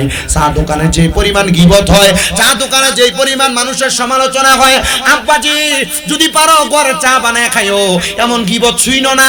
বলো হুজুর আমি তো গীবত করি না, বইসা থাকি। আরেকজন বলে, আল্লাহর নবী নিজে বলে, কোন জায়গায় যদি দেখো গান বাজনা হয়, গীবত হয়, তোমরা তোমাদের শাহাদাত আঙ্গুল দ্বারা তোমাদের কানকে বন্ধ করে দাও। ইয়া রাসূলুল্লাহ, বন্ধ করলে কি হবে? বলে তোমরা লাভবান হবে। আর যদি গীবত শুনতে শুনতে তোমার কাছে মজা লাগে, আরাম লাগে, মনে রাখবা গীবত শোনার কারণে, গান বাজনা শোনার কারণে আল্লাহ তাআলা গরম সীসা ঢালাই করে তোমার কানের মধ্যে ঢাইলা দিবি। ওরমা কার মেয়ে কি করছে, কার পোলা কি করছে, সাধুয়ানে বয়ে বয়ে কয়।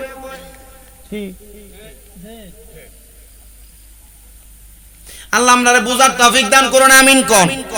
আস্তে কইছেন আমিন, আরো জোরে কোন আমিন। এ মুসলমান, এ নবীর উম্মতের দলেরা, এবার গাউসে পাক তার জানাজা পড়াইছেন, কিন্তু কোনো মানুষ আসে না, তো কোনো মানুষ নাই, একজনের বেশি দুইজন লাগে ইমামতির জন্য শর্ত। গাউসে পাক আব্দুল কাদের জিলানী কোনো মানুষ না পায়া নিজে তার জন্য দোয়া কইরা তার মাটির মধ্যে শোয়া দিয়া তার উপর মাটি দিয়া দিছে। এলাকার মানুষ তার জানাজার নামাজে আসে নাই। গাউসে পাক কান্না করে, আল্লাহ তার পূর্বের অপকর্মের কারণে তার জানাজায় মানুষ আসে নাই। মারহাবা কর না, তাকবীর দন জোরে, নারে তাকবীর, নারে রিসালাত। হযরত মাওলানা জুনায়েদ সিদ্দিকী আত-তাহিরি সাহেবের আগমন ডুমুরিয়াবাসীর পক্ষ থেকে, ডুমুরিয়াবাসীর পক্ষ থেকে হাজী সাহেবের আগমন। জোরে কোন মারহাবা, আরো জোরে কোন মারহাবা। হুজুর আপনাদেরকে নিয়ে জিকির আজকার করবে, দোয়া করবে, রাজি আছেন নি আপনারা? বলবেন নি ইনশাআল্লাহ? আল্লাহ যেন কবুল করে, আমিন কোন, আমিন কোন, আর জোরে আমিন।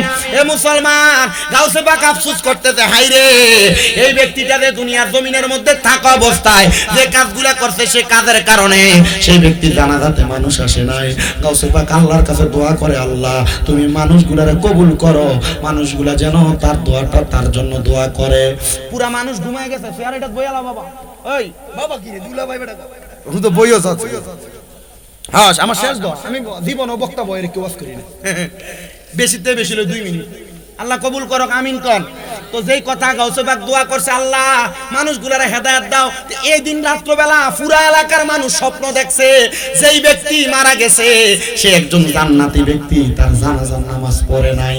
সকালবেলা ফজরের নামাজের সময় আমার হুজুর গাউসে পাকের কাছে কই, হুজুর তার জানাজা তো আমরা পড়ি নাই, আমরা স্বপ্ন দেখছি সে একজন জান্নাতি মানুষ। গাউসে পাক কয়, তার উসিলা দিয়া দোয়া করো, আল্লাহ যেন তোমরারে মাফ কইরা দেয়। সুবহানাল্লাহ। তা আল্লাহর ওলিদের উসিলা দিয়া দোয়া করলে আল্লাহ আমরারে মাফ করব। মারহাবা কোন মিয়া, মারহাবা। আল্লাহর ওলিদেরকে আমরা কিছু করব না, আল্লাহর ওলিদের উসিলায় আল্লাহ আমরারে কিছু করব, কথা কোন না, ঠিক কি না? আজকের মাহফিলে বৈশা আমরা দোয়া করব, আল্লাহ হযরত আজিমউদ্দিন বিসমিল্লাহ শাহ হুজুর রাহমাতুল্লাহ আলাইহি উনার উসিলায় আমরারে মাফ করো, আমরার মা বাপরে মাফ করো, বংশের কবর আযাব মাফ করো, কামাই রিজিক বরকত দাও। এ বাবা, আপনারা ডান হাত তুলে বলেন, আল্লাহর ওলির উসিলা দিয়ে দোয়া করলে আল্লাহ দোয়া কবুল করতে পারে কি পারে না? দুই হাত তুলে বলেন, পারে কি পারে না? আল্লাহ যেন আল্লাহর ওলিদের নেক নজর নূরানি সোহবত আমাদেরকে দান করে, কোন আমিন। ওয়া আখির দাওয়ানা আলহামদুলিল্লাহি রাব্বিল আলামিন। আসসালামু আলাইকুম ওয়া রাহমাতুল্লাহি ওয়া বারাকাতুহু। মাশাআল্লাহ, মারহাবা। অত্যন্ত সুললিত কণ্ঠে আপনাদেরকে প্রাঞ্জল ভাষায় কুরআন এবং সুন্নাহ থেকে এতক্ষণ আলোচনা পেশ করেছেন সুদূর কুমিল্লা থেকে আগত হযরত মাওলানা শামীম রেজা আল কাদরি সাহেব।